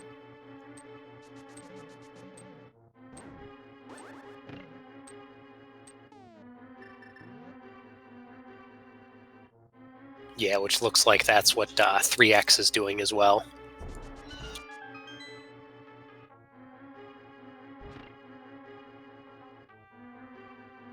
It is worth noting that I believe SirLinkalot did not check the, did he kill Helma? It's not parked on his tracker, so I can't remember, but if he did not, that could be a potential advantage for some of our other runners. I think SirLinkalot did kill Helma, because I think he was the first one to really be able to full clear pod.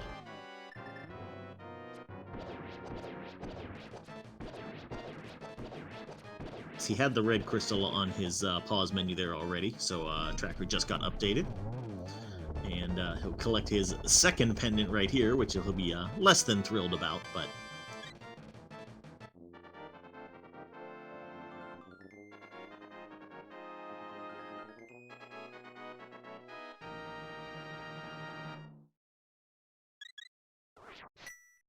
Oh, and looks like Vertz is went to turn in that red big bomb and skipped out on part of Swamp. I think he just lost the bomb on the way there, so we'll have to go buy it again. At least it's a little bit easier trip in inverted when you have the mirror, but Oro showing us there's nothing much of interest in there.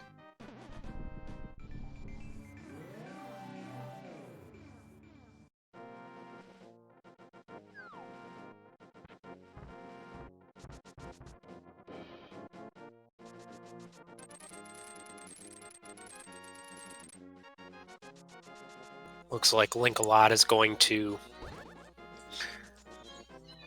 going back up to Turtle Rock for a third time. With his Fire Rod and Ice Rod, will be able to clear the 3 remaining checks, which is really 4 checks since it's the green pendant. And if you really want to get crazy, you can say it's 5 checks, because that would be his. Yeah, I was just about to say I wasn't sure about this pathing, but yeah, it looks like SirLinkalot is going to do this the right way. Is going to mirror into Laser Bridge, just run right to Trinex, and then of course beating Trinex, it spits you out the front door of Turtle Rock, so you can just use that to go right back in and look at the 2 Firelock chests on the right side of the front. But yeah, looks like SirLinkalot is very interested in chasing everything that this Fire Rod was locking. So we will see what he gets for this trip.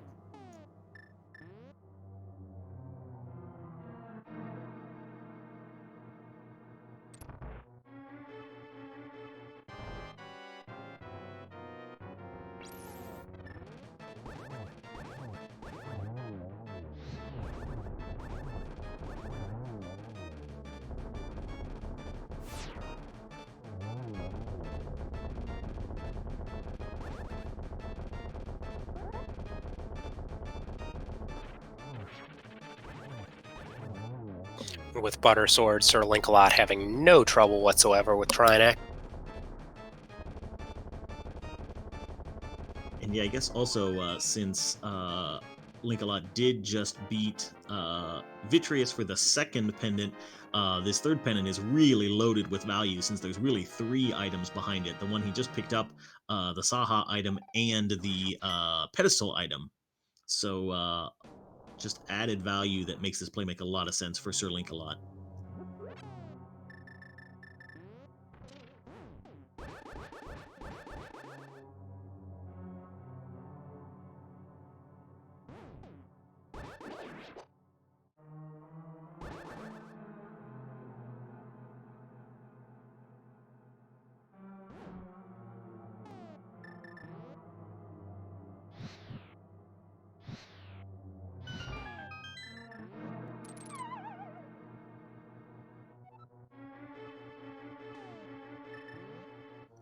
Also, I believe this will be pretty much the last thing that SirLinkalot will ever have to do up on Death Mountain, since another inverted change is that finds the book on the right side of Turtle Rock.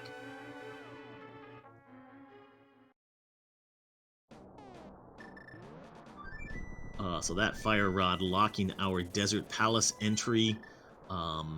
So really nice find from SirLinkalot there. Yeah, I was just about to say that Aga Tower and GT have swapped places, so we'll find GT at Hyrule Castle this time around. Yeah, an interesting choice there, finding the book and not, because what you can check right there and transition in right there at Turtle Rock, right where he was, is you can transition over, dash left a few screens, and check the tablet real quick.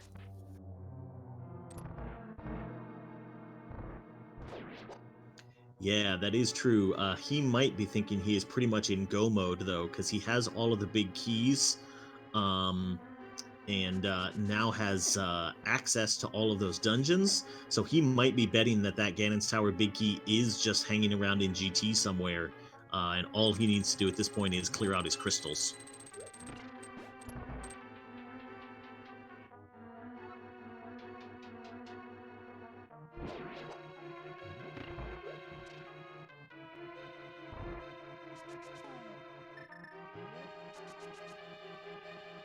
Vertz showing off the very nice damage boost strats there.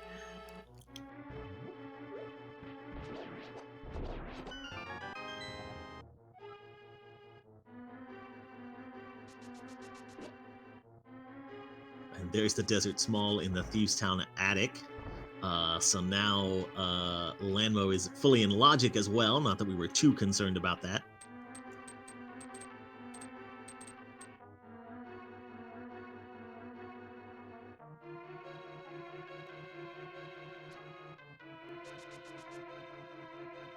And the 3x working through Swamp Palace. This means they will get their second sword in just a few minutes. I'm sure they will be happy to finally be off of Fighter Sword.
The 3x showing up a very nice bomb setup there for Diver Down.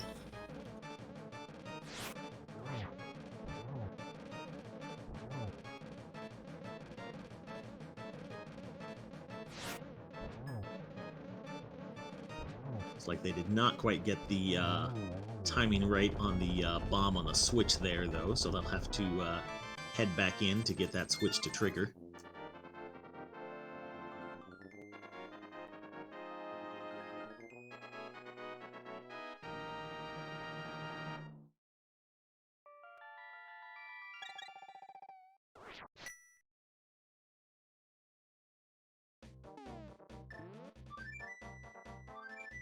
Oh, I'm not sure if that block is in the right place. Has to be on a very specific pixel vertically.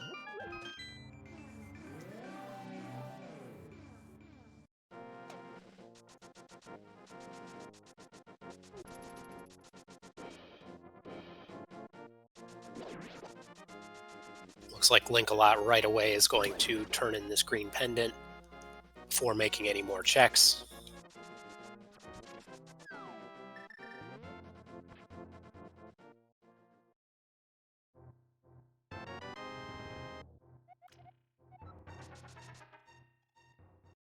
And that is a brilliant call, because that is Ganon's Tower Big Key, which I believe puts at SirLinkalot in go mode at 1 hour and 40 minutes. Yeah, SirLinkalot basically god routing this seed, reading into that fire rod and then turning in that green pendant. This is where following through on your plays, I think, is always a really good idea. Like, you went to the trouble of getting that green pendant, you might as well get maximum value out of it. So works out really well for SirLinkalot this time around.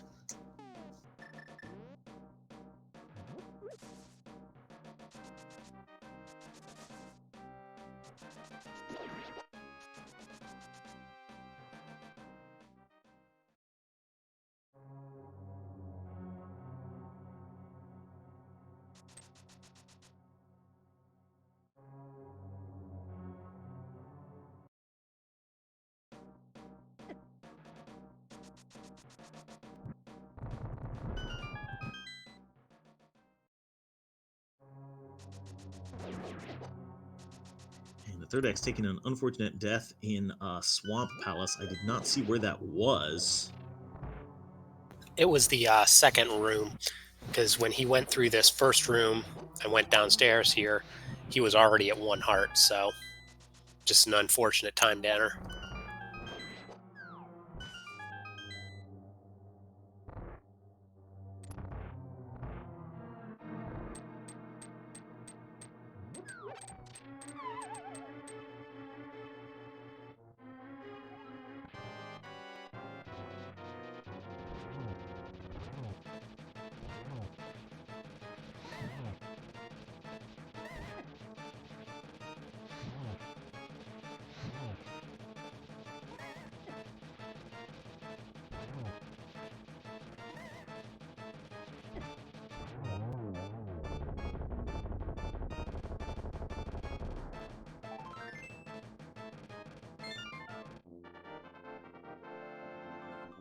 So big upgrade in firepower for 3x coming. Gonna get Silvers and Master Sword back to back here, and SirLinkalot up to 6 crystals, and just a quick dip into the back of Desert Palace to finish off Landmo for number 7.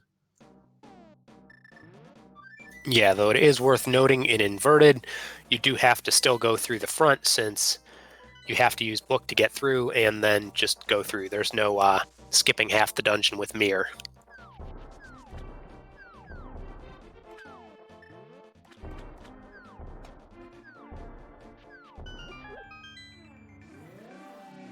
Also, without mitts, he has no real easy way to get there, so he has to get transition worlds, so he has to go up here to this portal near Vanilla Link's house and run all the way back.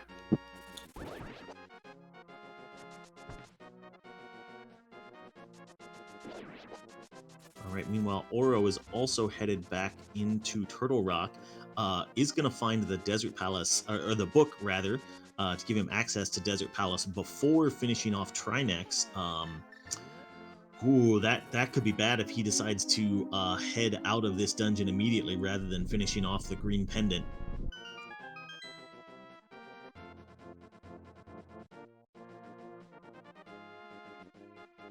And unfortunately, I don't remember just how much of this Oro has checked already, because I feel like that might be part of it as well.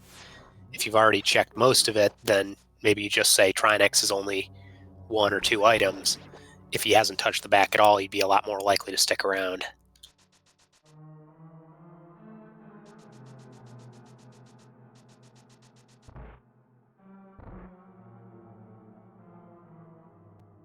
And yep, just grabs that book and immediately heads out, trying to flute to 6, which afraid isn't going to work without the mitts there.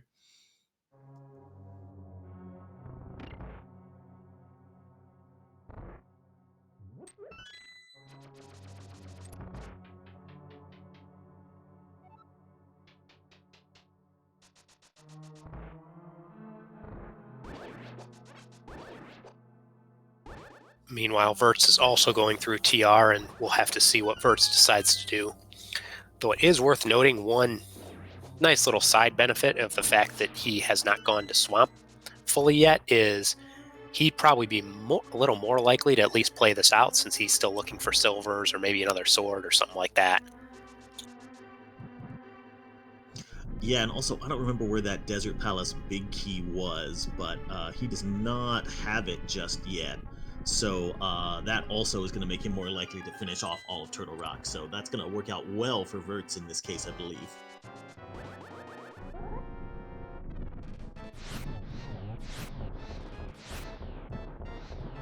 Oh, Desert Palace big key is at Lava Chest, I think.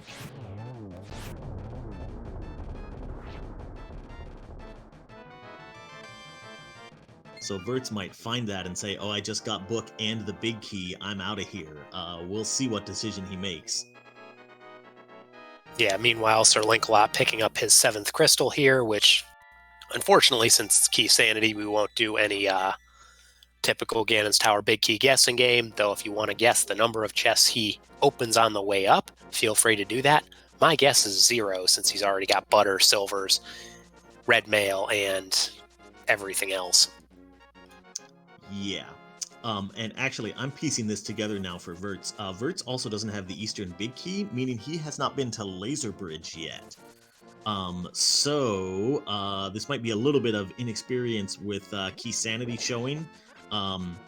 And I will admit I have run this seed already, and I did the exact same thing. I forgot that you could sort of backdoor your way into Laser Bridge, and so yeah, I sort of got myself in the same position as Vertz here. But yeah, that does make it more likely that he's just going to run all the way through Turtle Rock and clear out everything while he's here.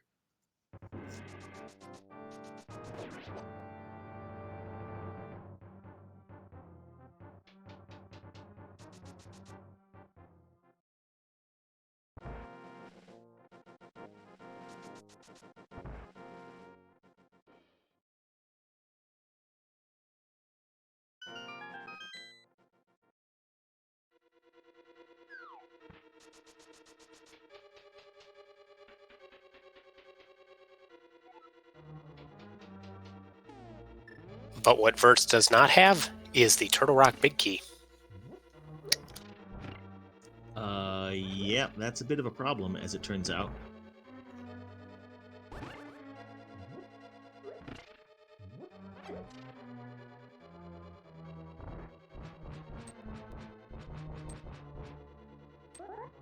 But at least we know that's in close proximity, so it looks like he's going to head into the light world right now, and probably think about Tower of Hera at least.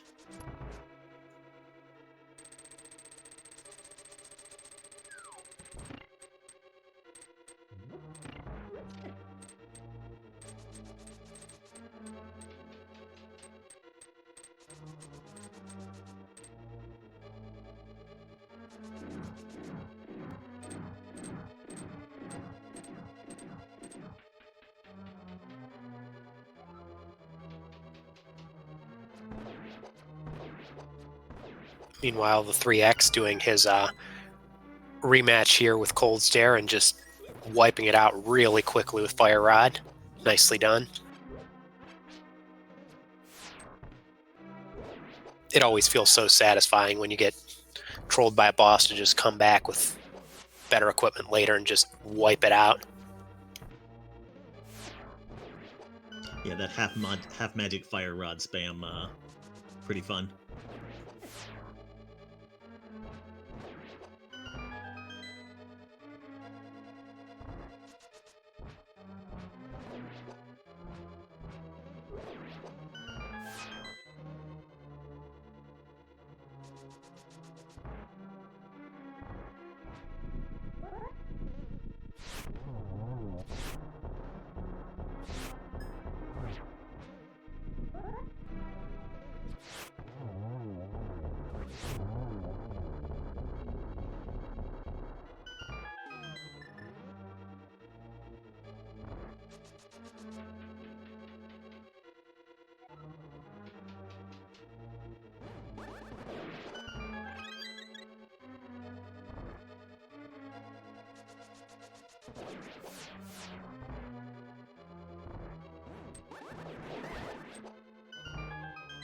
Vertz does have the Turtle Rock Big Key. It's showing there on his menu. I'm not sure what he is thinking about at this point.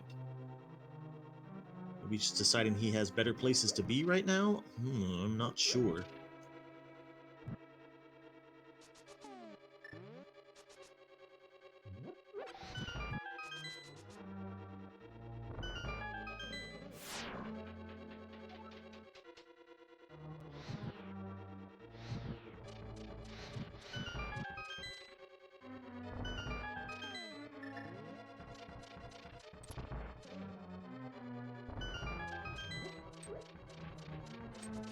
I think 3x is farming money to get into Palace of Darkness would be my guess.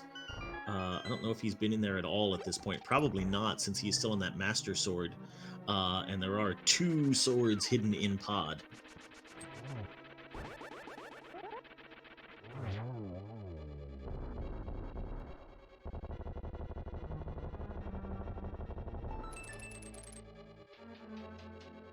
Yeah, Red Bomb is also a possibility. Since he's heading back into the light world, that might be what he's thinking right now.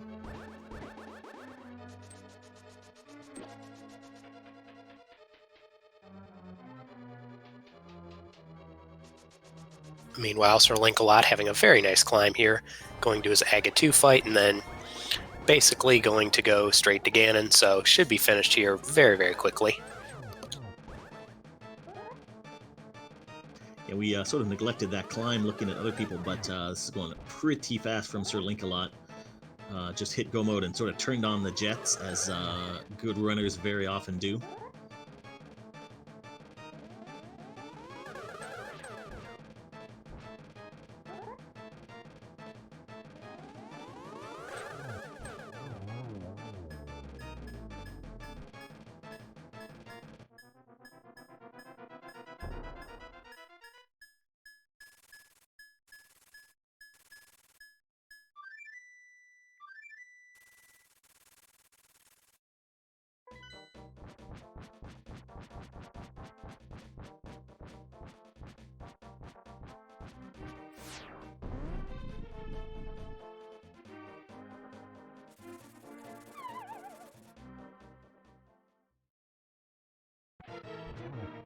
SirLinkalot dropping into this Ganon fight with butter and silvers, so this should also probably go pretty fast.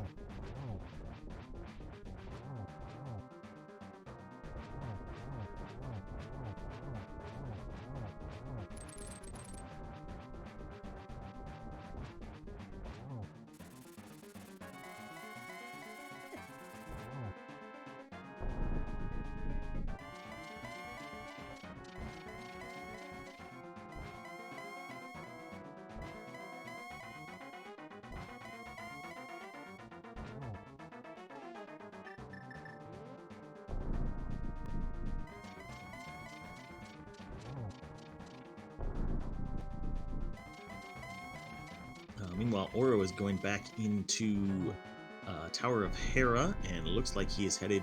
Oh, nope, he's hammer yumping again. He is not headed toward the basement. Has the small key, but not thinking about that just yet, as SirLinkalot into the 4th phase, gets a double, almost a triple there. And finishes off Ganon. Get your GGs in chat for SirLinkalot, finishing this in under 2 hours. Really nicely done.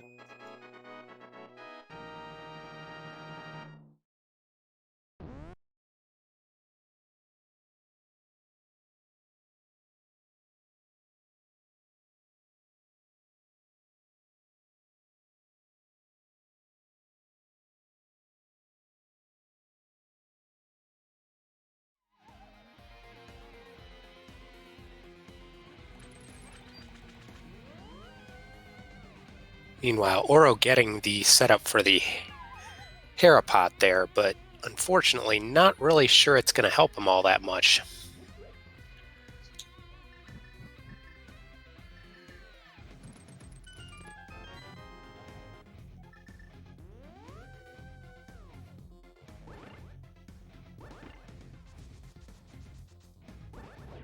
Alright, and now Oro heading down to the basement for that Thieves Town big key, so you have to think he will check that out next.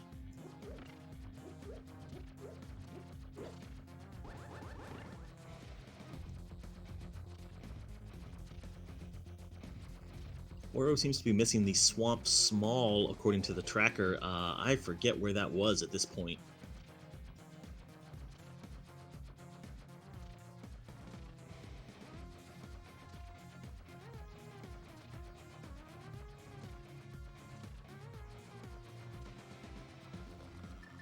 Of course it's Laser Bridge. All the keys are on Laser Bridge.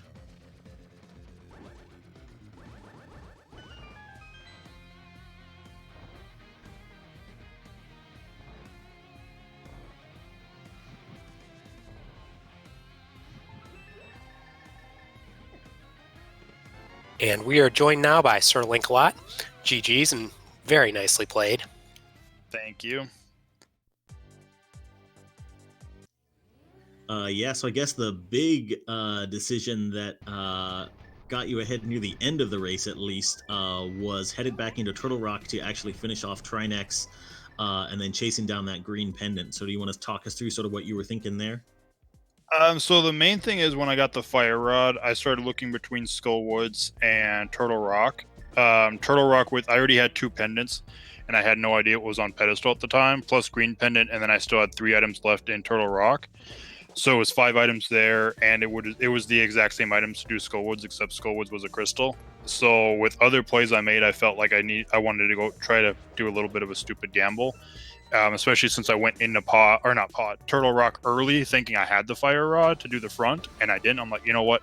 I'm gonna go do this again because I feel like something's there, and Book ended up being there, so which was definitely required in this. Yeah, and that's definitely the thing that we're all wondering right now is that, unfortunately, all of your competition, I believe, has dipped Turtle Rock partially, and Vertz in particular, and I think Oro may have done the same thing, both picked up Book in the front right after getting Fire Rod and then dipped out without touching the backside or Trinex. Yeah, that's why I went in the way I did. Instead of just going in the front and doing the Fire Rod, I went straight for Trinex first because I knew it would just pop me up at the front. So then I could just walk inside and do those 2 checks at that point.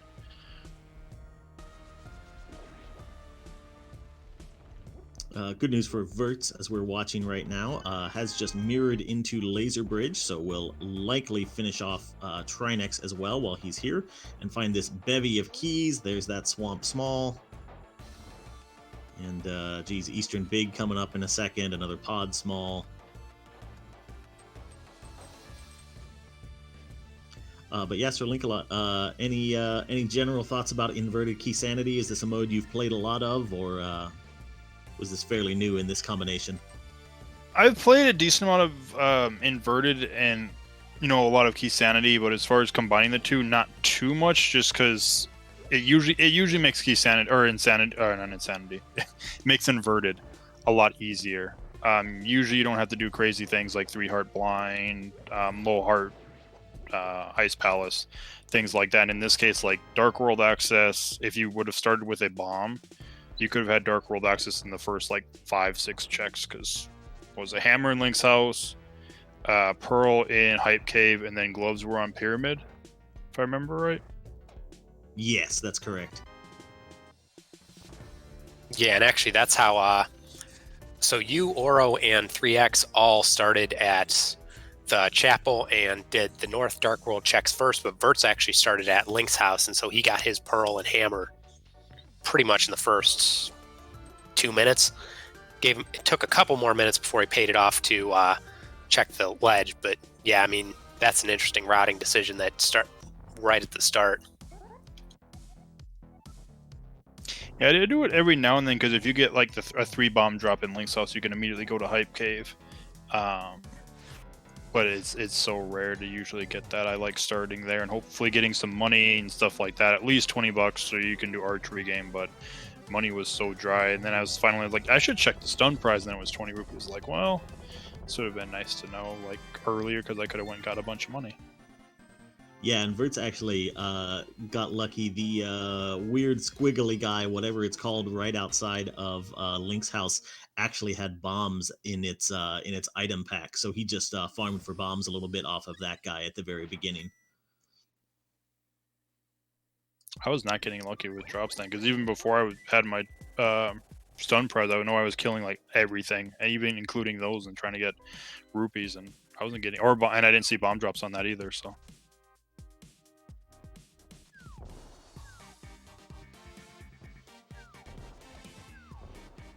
Yeah, it is worth noting right now, Vertz is doing Trinex after doing Laser Bridge, so this will be really good for him. Probably drive him, I mean, he'll get what he needs, probably drive him to do that pendant pretty quickly. I can't remember if he actually has finished Eastern or if it's been eaten by the tracker, but that would be something that very easily could be routed in if he hasn't. He just got the Eastern Big Key off of Laser Bridge, so yeah. That should definitely get him to that green pendant turn-in pretty quickly.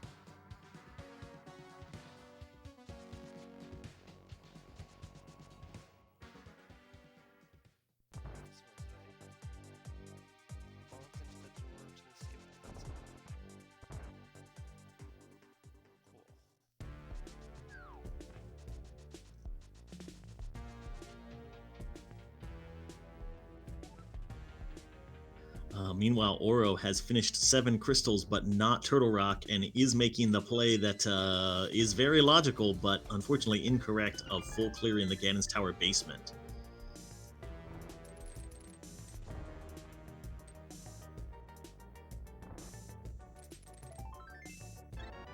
Yeah, and that's something we were actually talking about in chat, so Linkalot, let's see what your thoughts are. What do you think about, like, if you hadn't found the green pendant right where it was in the big key, what are your thoughts about, like, the kind of play Oro's making of going into Ganon's Tower without them? I mean, I like it. I mean, I'm guessing he probably doesn't have a lot to check considering what he's cleared. This has the highest chance of it being here. Just we know it's not. It's on green pendant, which is especially kind of the way I wrote it. A green pendant was over there. That's why it's like I immediately flew to Thieves Town. And I was like, crap, I want to go turn in the green pendant. I'm like, I'm here at Thieves Town. Let's just clear Thieves Town quick while I'm here. Go turn in the green pendant, then we'll come back for Skullwoods and see if it's there. But then it's like, oh, GT Big Key. It's like, okay, I'm done. I just need to go clear stuff.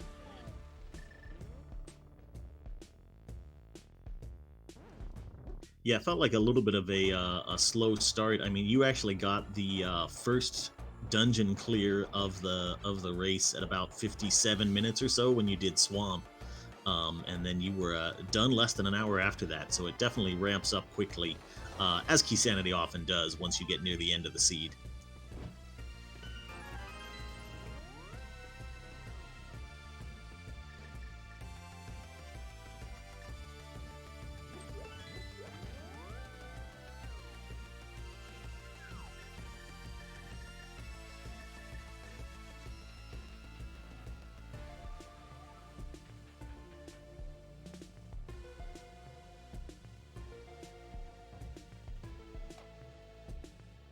Yeah, so I don't actually have any more questions. Like, Linkalot, you're more than welcome to stick around if you want to stick around, commentate a bit, all that. Or if you need to head out, we appreciate you coming in. Yeah, I'm gonna head out. I know I told my stream last night that once I was done with this, I was gonna play Persona, so they're probably waiting for me to do that now. All right, sounds good. Have fun. All right, thank you.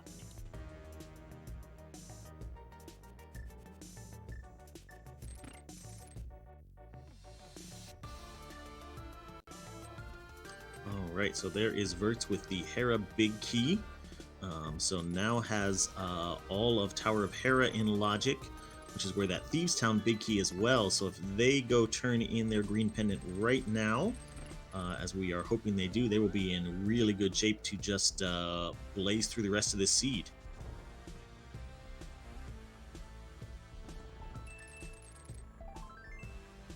Yeah, meanwhile, 3x is going to do the Hera basement here and get what he needs from that. But we'll need to go back up to Turtle Rock at some point.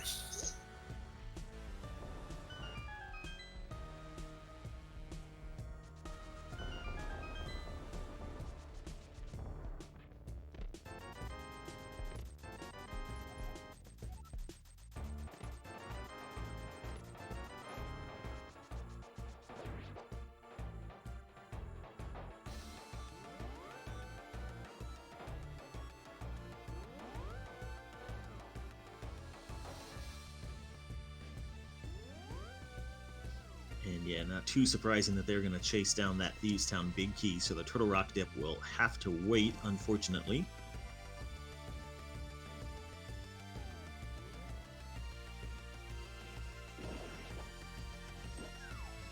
Yeah, I mean, which makes a ton of sense, because even though there's still some items in Turtle Rock, this is a clearable thing. You know it's a crystal. And you still have 4 checks in here, and you're only looking for basically 2 items, book and then the GT bit. So clearing this before climbing the mountain just for Turtle Rock makes a ton of...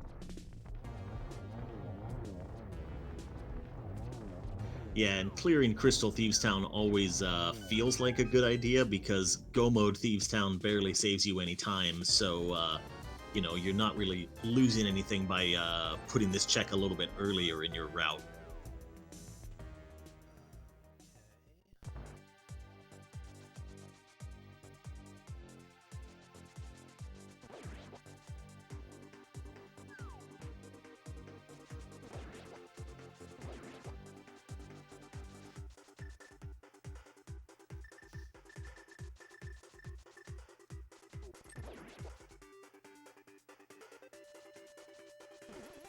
All right.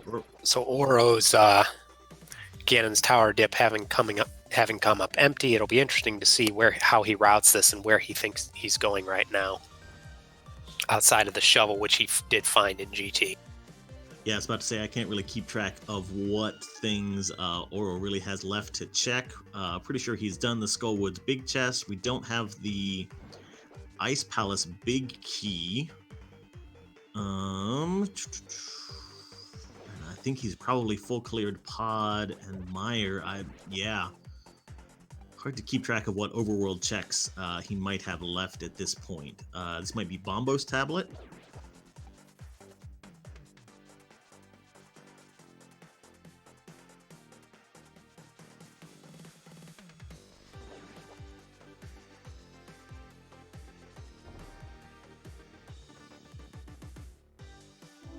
And maybe Friend of Desert as well, since he probably just headed straight back to Landmo before.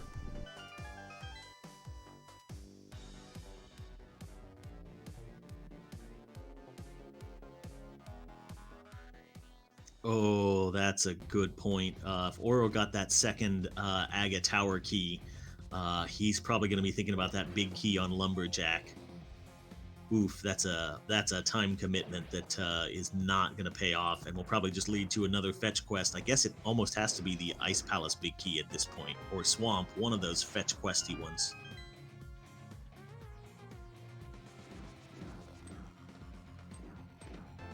Yeah, and unfortunately, neither of those is very easy to check. Well, there's the Ice Palace big key, so I guess it is Swamp.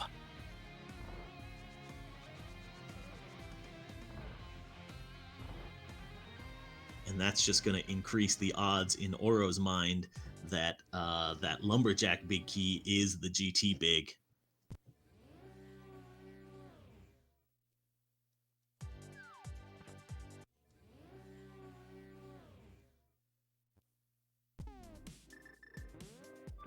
.3x showing off very nice use of Samaria there.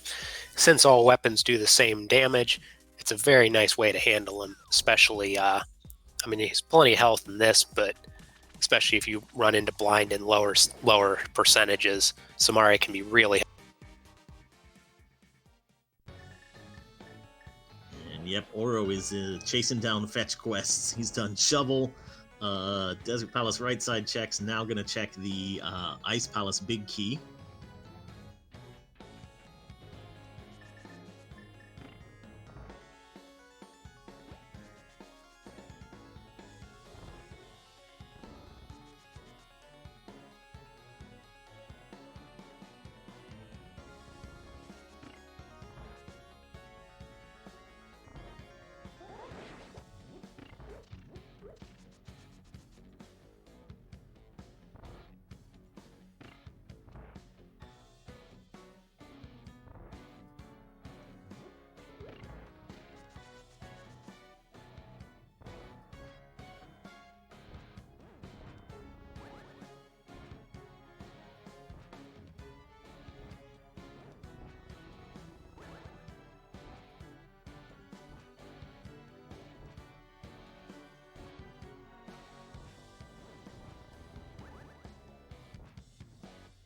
It's a slightly different diver down setup from Vertz there along the left side. Very nice.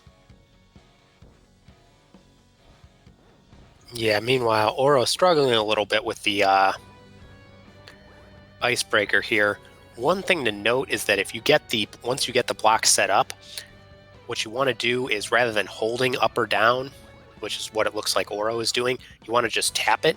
Because if you tap it, you'll very quickly see your sprite turn right, and that would be the trick that you can hold it down.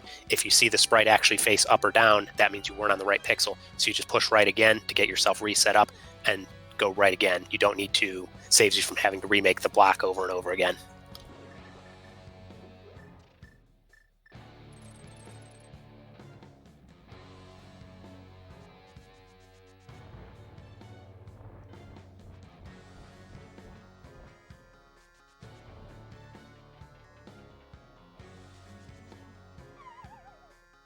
So .3x going back into Hera to get that Turtle Rock map out of the big chest. We will see if that points them toward Turtle Rock. And Oro getting all the fetch quests, picking up Mushroom, which I'm sure, given the way he's routed this thus far, he's going to try to pay off right away.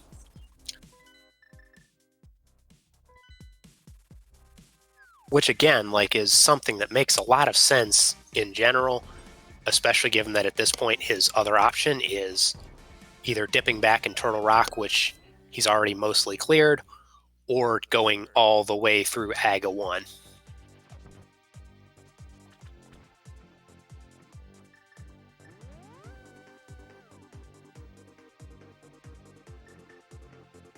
And Aga 1 is where .3x is right now, although he has only one key, so he cannot get baited into the full tower climb just yet.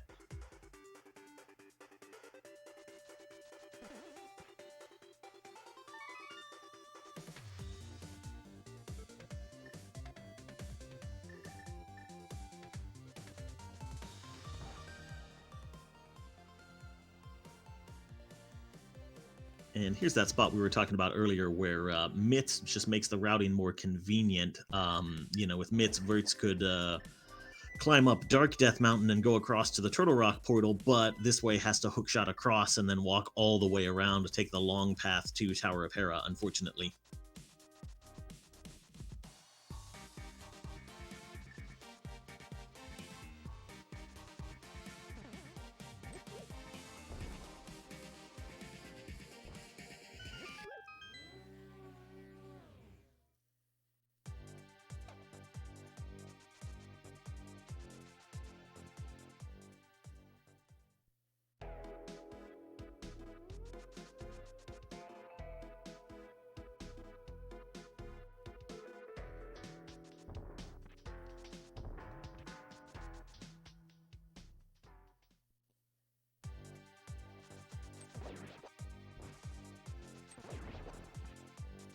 The X's side going to Turtle Rock here. It is worth noting that, as you can see on his 9 out of 12 tracker, he has already completed the back all the way to Laser Bridge.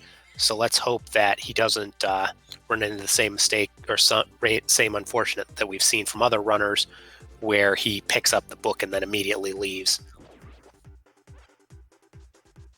And this feels like real bad news for Oro. Is he just checking Lumberjack right now? This is 100% going to bait him into climbing to grab this big key.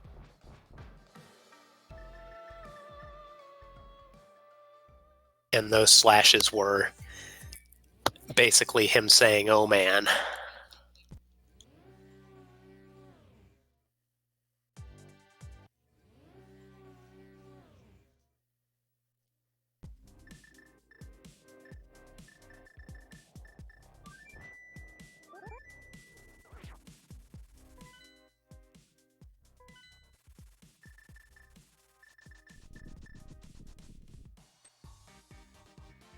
And 3x unfortunately falling into the same trap as Vertz a little bit, finding the book before beating Trinex, and is just going to head straight to Desert Palace from here.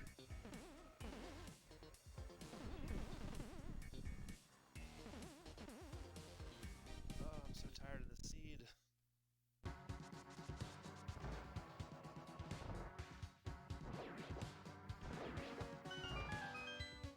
Yeah, and 3x fluting down there before remembering that unfortunately in inverted mode you can flute there, but since you get there in the Dark World, you do need mitts. And the interesting thing, of course, about inverted seeds is that in a normal seed you definitely have mitts 2 hours in. In inverted, you can complete the entire seed. We still have no idea where they're at. For all we know, they could be on pedestal at this point, because I don't think anyone's checked it.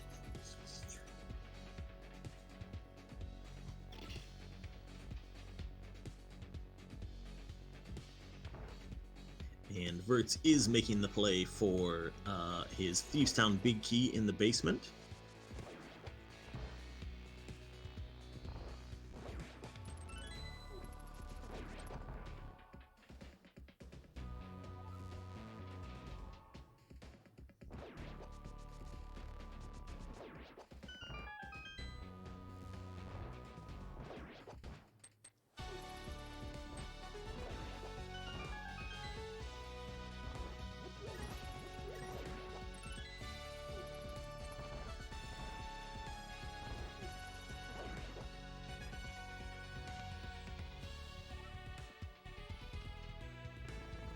And 3x could also finish out Meyer while he's here. I think I just saw on his pause menu that he actually has that Meyer big key, so he's going to find the Ice Palace big key on the right-hand side, as yes, Vertz does get into go mode with that Thievestown big, and will just run through Thieves to find Blind, and then head to GT.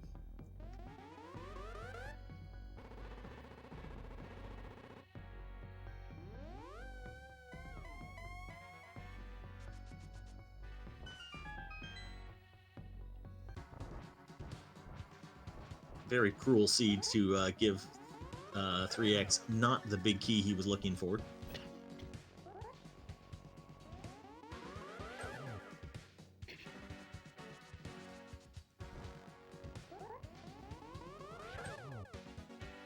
Yeah, and it's going to be even crueler to Oro here in a minute when it gives him that big key.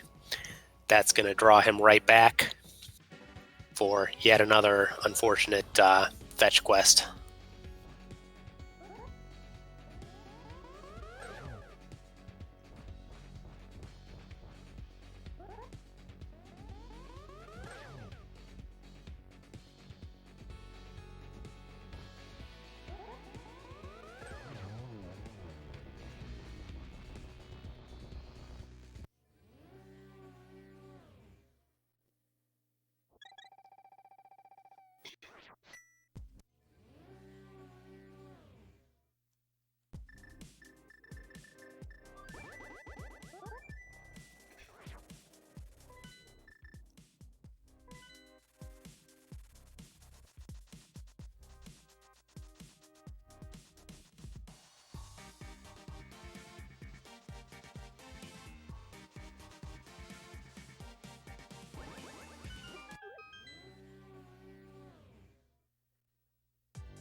Vertz almost opening up the chest in the maiden cell before remembering that he is in go mode, and there's really nothing he could find that would even help him on the climb at this point.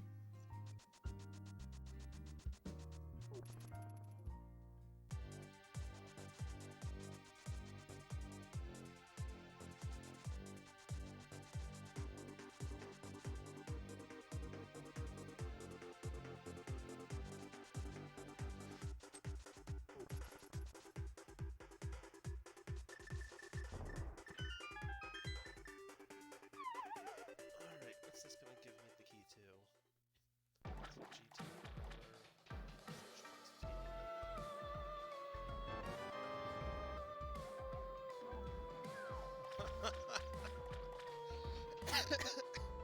GT And simultaneous boss kills there as Vertz gets through the blind fight very nicely. 3x finishes off Lanmo with a couple of silver arrow snipes.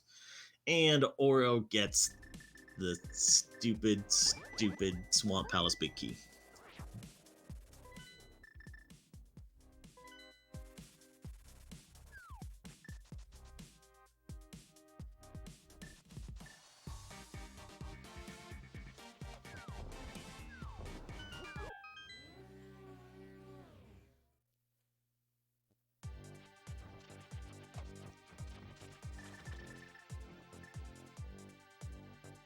And not surprising to see him follow up on that immediately.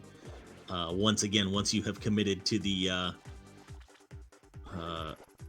Aga Tower play, you sort of want to follow through on it. It might be a little bit of sunk cost mentality coming through, but still completely reasonable why Oro would follow the Swamp Big Key right away.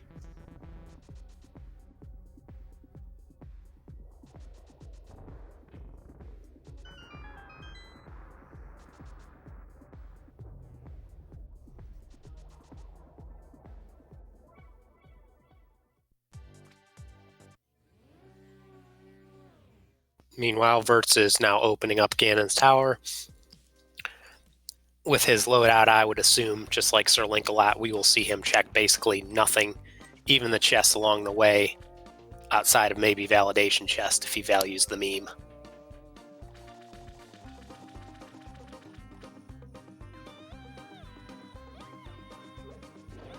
And 3x now baited into the same play that Oro was a little bit earlier of heading into the GT basement looking for that big key.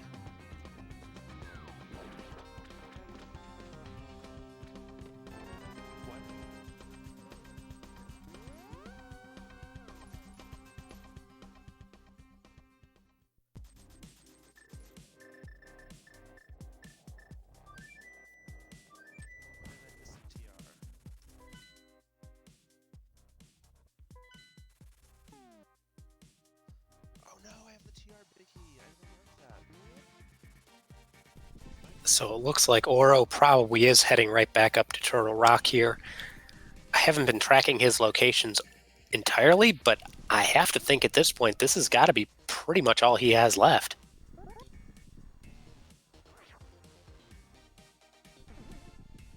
Yeah, he's done all the big key fetch quests, all the regular fetch quests.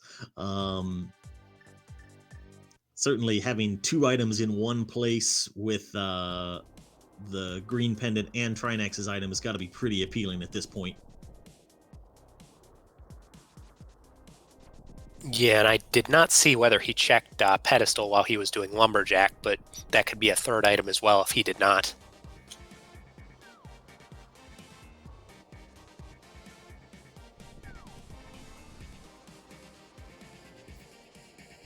And there's 3x also getting that second castle tower key in the map room of Ganon's tower.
Oh, that's a cute strat from 3x there, using a damage boost to walk over that teleportation tile without actually going through it.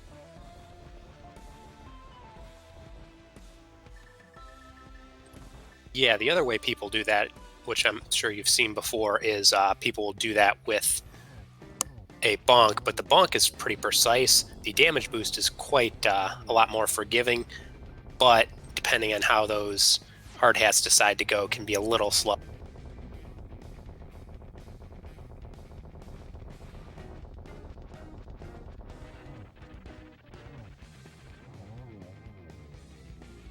Meanwhile, Oro having a very nice Trinex fight and about to get his green pendant.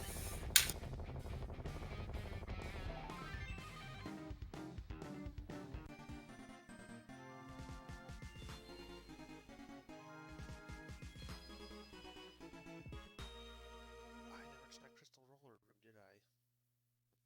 That's what I'm missing. Right.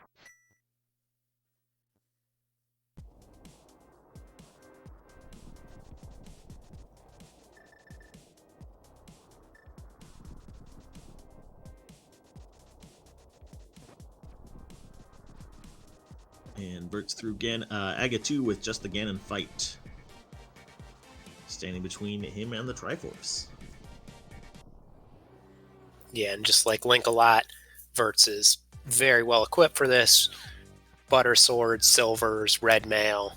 I think he might even have a potion in reserve, so should have no problems here.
The bomb is not cooperating there for 3x to hit that switch, so swapping to Kane of Samaria as Vertz finishes off the Ganon fight, and we'll finish in second place on our restream at just about 228 even.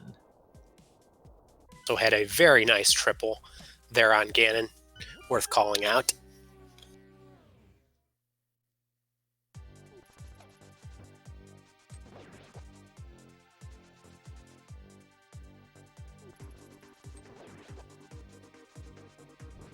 We will see if we can get Vertz in here for an interview.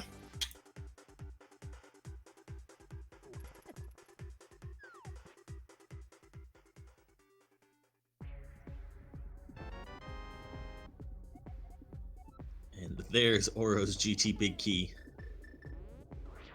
A couple of hammer bonks for Sahasrahla. And a Quake. I guess we see how Oro feels about this seed.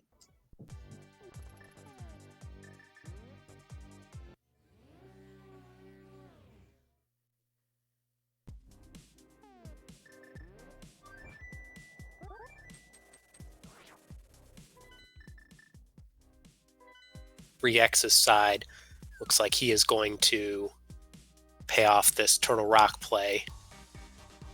Looks like that's where he's going, which is very good. Hopefully he'll do Trinex and get his own big key not very far in the future as well.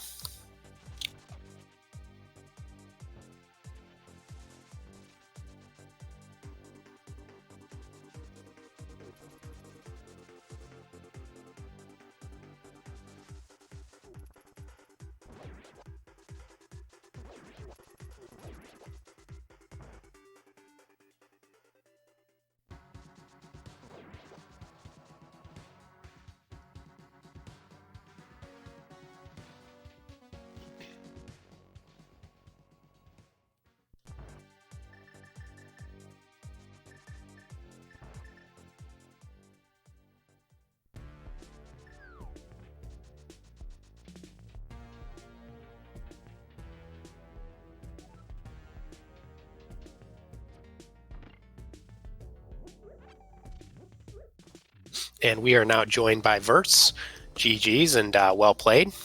Thank you, and GG to everybody else as well. That was something. So what'd you think about that Turtle Rock? So the first time I went in Turtle Rock, I checked off all the items that I got, and my tracker was still like, "Oh, you can get stuff." And I was like, "That's not true. I can't get anything else in Turtle Rock. Why are you lying to me, tracker?" And sure enough, I could get other stuff in Turtle Rock because I forgot about that back door via the laser bridge safety door. Didn't even think about that for Light World entrance. So I learned something today. Yeah, I think Inverted Key Sanity is going to be a learning experience for a lot of people their first times through. It certainly was for me, so Yes. Yeah. Just got to get some experience with the mode for sure. Yeah, I had done like 2 practice inverted seeds this week, but had not come across that particular situation. So I was a little caught off guard by it. Once I got there, everything felt pretty smooth after that. But that was the big roadblock for me. Yeah, it actually worked out decently well for you because you then were in the perfect position to just go ahead and beat Trinex while you were there, whereas a lot of people who cleared out Laser Bridge early before they could beat Trinex took a long time to get back to it. Yeah, because I'm blanking on what green pendant was. It was something super important, and I'm blanking on what it was. The big key for Ganon's Tower. Yeah, that's right. I laughed when I got it and then immediately forgot about it. Yeah, that's a mean GT big key. Yeah, and like Cool Papa Bell said, like it actually worked out in your favor a little bit that you didn't check Laser Bridge earlier, because what Oro and 3x both did is they checked Laser Bridge early, so then basically when they came back for when they got Fire Rod, which, you know, where everybody got it Yes. fairly late, they were already 9 out of 12, so you could do Fire Rod first, you get 2 more chests, and it's like, well, it's just Trinex, and then they walked away, which really hurt both of them. Yes, it is unfortunate. Yeah, particularly with that book in the front of Turtle Rock, that grabbing that first was a little unfortunate because that led them down the Desert Palace path immediately. So, Mhm. Yeah, and that's actually something that SirLinkalot, who was in for an interview when he finished, but then had to go do some other streaming, he had actually specifically said he did Trinex first when he got the fire rod, specifically so he wasn't tempted to skip Trinex. Oh, that's an interesting idea. Yeah. I've thought of that myself, but I like the idea.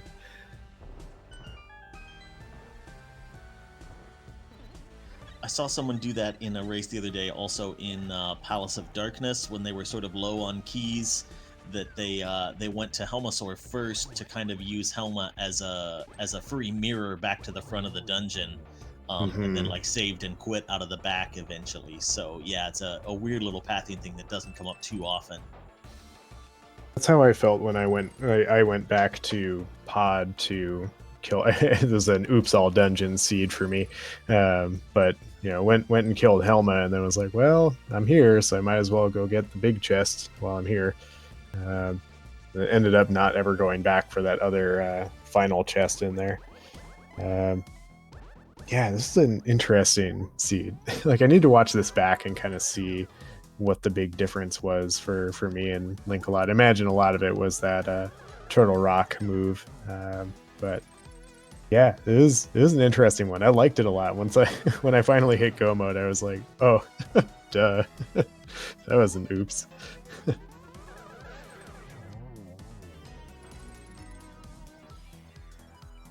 Yeah, and we see Oro finishing off Aga 2 as 3x is about to start their climb of GT. Yeah, you definitely got a good start at the beginning because you were the only one to start in Link's house, and you got those bombs early and just dove right into Hype Cave right away. And if you had gone right with that hammer, you would have had Dark World access at about 5 I minutes. know. I laughed about that once I finally got it. I was like, man, that's unfortunate. It was fortunate with the bomb item pool on those bouncing enemies in the Dark World. I don't even know what they're called. Those bouncing enemies just really lucked out with those bombs early.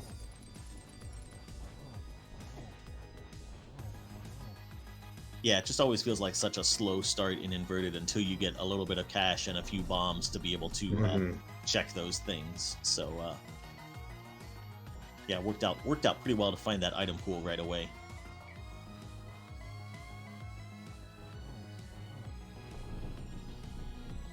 Sorry, I'm also watching the restream now and watching Oro fight Ganon.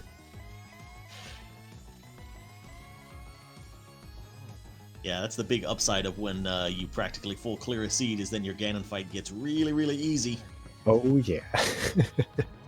Yeah, I was not complaining about that gold sword, silver arrows Ganon fight. Ooh, another triple from Oro. Very nicely done.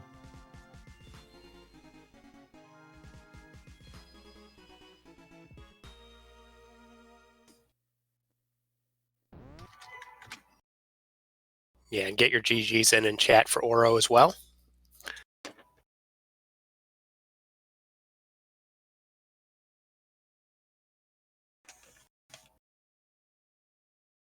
We will try to get Oro in here for an interview, but while we are, just as an update in case anyone joined us late and has missed part of it, this is the Go Mode Podcast restream. Go Mode Podcast is a podcast about Link to the Past Randomizer. They come out with one about every 2 weeks. I think the next one should be coming out this week on Wednesday, if I recall right. Very nicely done. They do a seed every couple weeks that sort of related to the episode. This one was Inverted Key Sanity because they had Big Dunka, who's running the LTTPR ladder on. My name is Arusta. My co-commentator is Cool Papa Bell. We have Days Cloud and Drunk Future Self pushing buttons for us and watching the and tracking, and Amerith is doing the good job of keeping the restream running.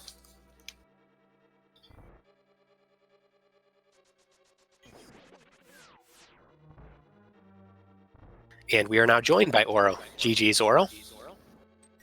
Thanks. It was a game. I'm not sure if it was good.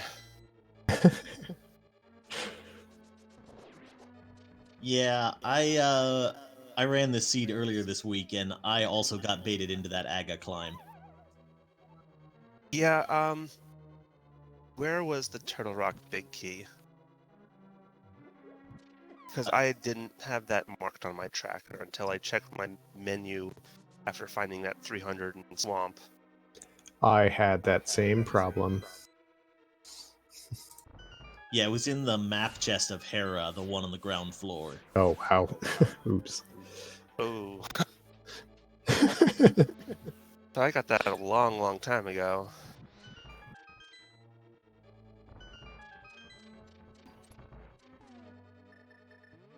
Yeah, I think most people did, whether you Herapod or not. But that's one of the things is when you're in a mode that you're not used to, right? You're thinking about like, oh, how am I supposed to route Death Mountain? How do I maximize my checks, etc. And then you forget simple stuff like, tracking and what items you're picking up.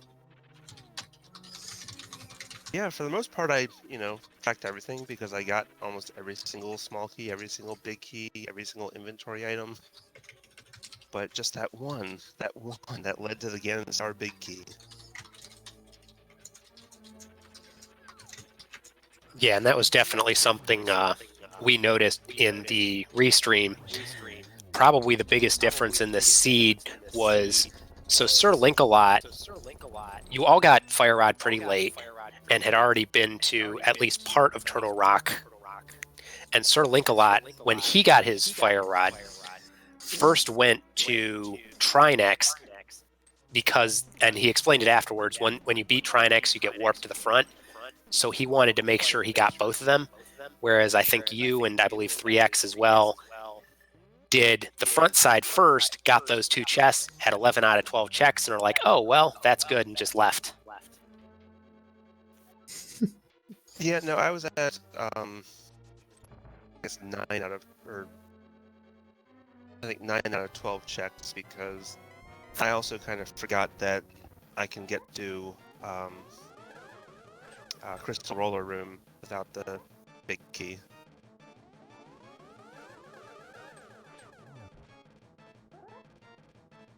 Yeah, the Crystal Roller Room has bitten me in cross keys a couple of times as well.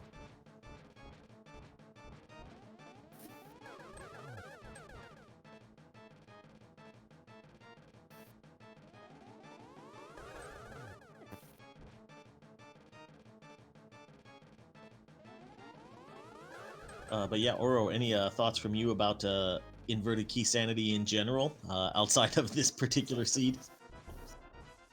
I mean, after like the first 10 minutes, inverted is fine. I could do without key sanity.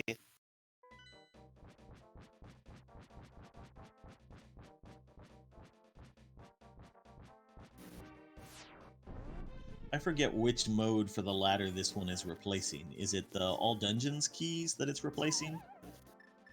Yeah, That's it's right. replacing all dungeons keys. If you routed the seed like I did, this was all dungeon keys anyways.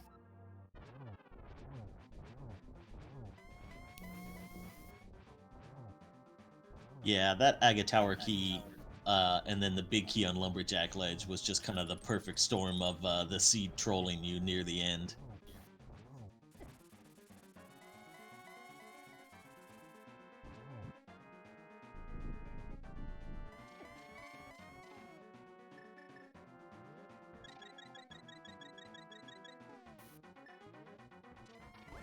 But 3x has dropped into the Ganon fight, is into Phase 3, breaking out those silver arrows in preparation for the last part of the fight.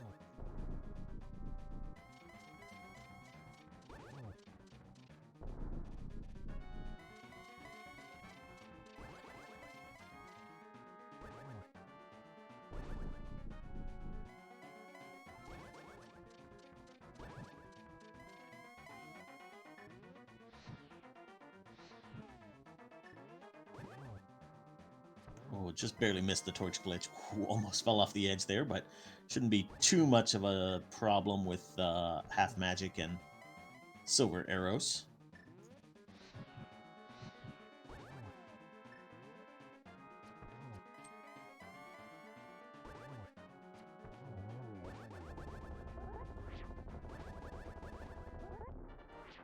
And there we go. Get your GGs in chat for the 3x.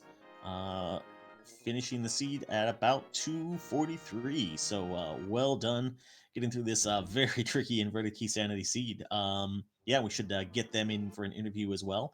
Any other thoughts from you two, Oro and Vertz, about how this one went?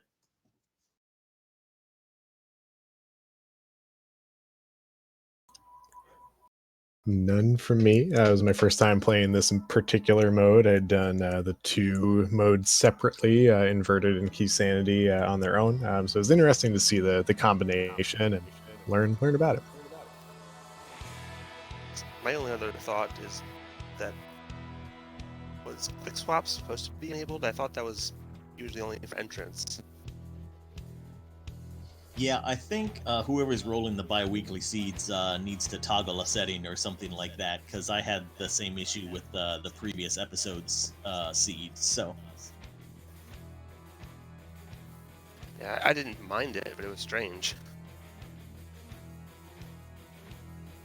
Only other thing I have to say is 194 out of 216. I got you beat. I did a cool 200 on this one.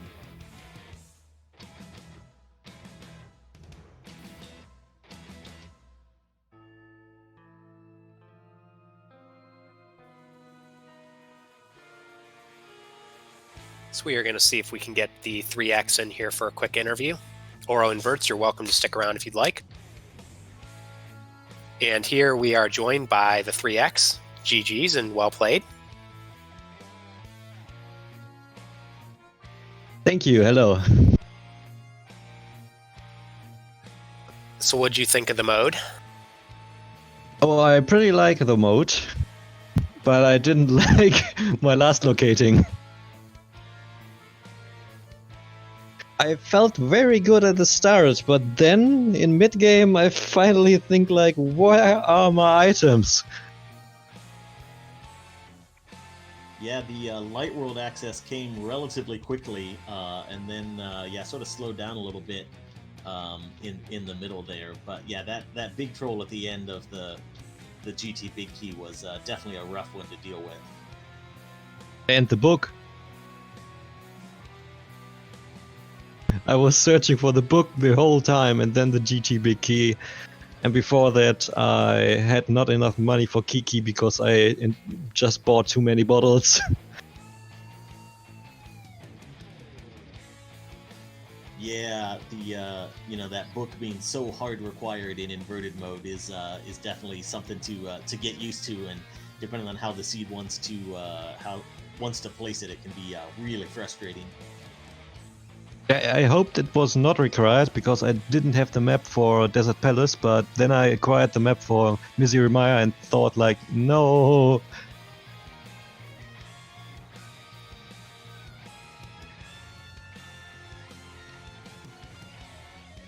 Yeah, the seed was also pretty stingy with those maps too, so it was hard to see exactly which dungeons you needed to finish in the mid game. Yeah, exactly. That's why I did go to the bomb shop first, very quickly, to see the red crystals, and I decided, yeah, I go ahead and kill here Ice Palace. I can full clear it. I just have no sword or something, and then I died. Yeah, you were stuck on Fighter Sword for a long time. So yeah, that first Cold Stare fight was going to be a really tough one to get through.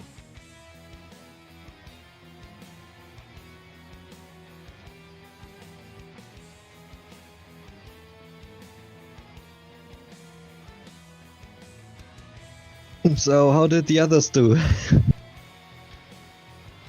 Yeah, decently well. The big difference, I think, between most of the runners was how you dealt with that Turtle Rock, of sort of when you dipped it, when you got back to that book, and of course when you got back to Trinex. I mean, obviously lots of routing differences, but Turtle Rock felt like the biggest thing to deal with in that seed. Yeah, I thought like I have nearly all items out of Turtle Rock. There are just 2 items left in Turtle Rock. On the right side and the boss, and it's just a pendant, and I thought like, nah, I'm not going for that. Yeah, and that was really one of the biggest things that let SirLinkalot finish earlier than than everybody else is the way he routed it is he had that same thing where he went back with just 3 items when he got Fire Rod, but he did Trinex first, and we asked him about it afterwards.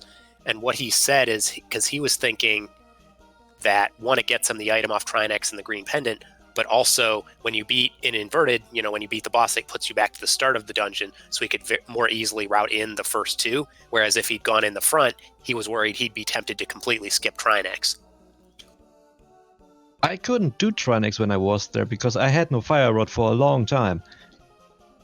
Yeah, and that's the thing. Like, that happened with Linkalot, and I think it happened with Oro and Vertz, too. Like, everybody, I think, at least double or triple dipped it. It's just when Linkalot came back with the Fire Rod, he went straight to Trinex first, and so he didn't do... Whereas I think you and Oro both did the front first, picked up the book, were at 11 out of 12 items, and then left Trinex for later. Yeah, that's true.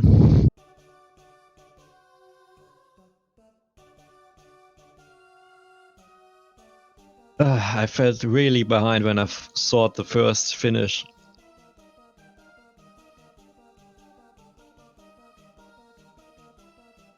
Yeah, I mean, it was a rough seed. I think everybody said it was a rough seed, and I mean, you all played really well, so. Does anybody have any final thoughts?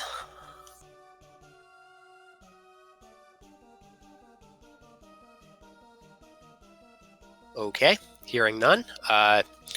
Thank you, everybody, for watching. This is Go Mode Podcast, Link to the Past Randomizer Podcasts. My name is Arusta. My co-commentator was Cool Papa Bell. We had Days Cloud and Drunk Future Self pushing buttons and tracking for us, Amerith running the restream, and then a big thanks to our runners, SirLinkalot, Oro, Vertz, and the 3x, all for letting us commentate, letting us be part of the race. For those of you who aren't familiar with the podcast, definitely give it a listen. Comes out every 2 weeks, and they go into various rando topics. There's a nice, probably about 45, I believe, episodes of backlog, a lot of which were, going through dungeon by dungeon. So it's very good if you're a newer runner or even an experienced runner to pick up some tips that you might not be aware of. Thank you very much, and that'll be it for me. Yep. Thanks, everybody. Have a good night.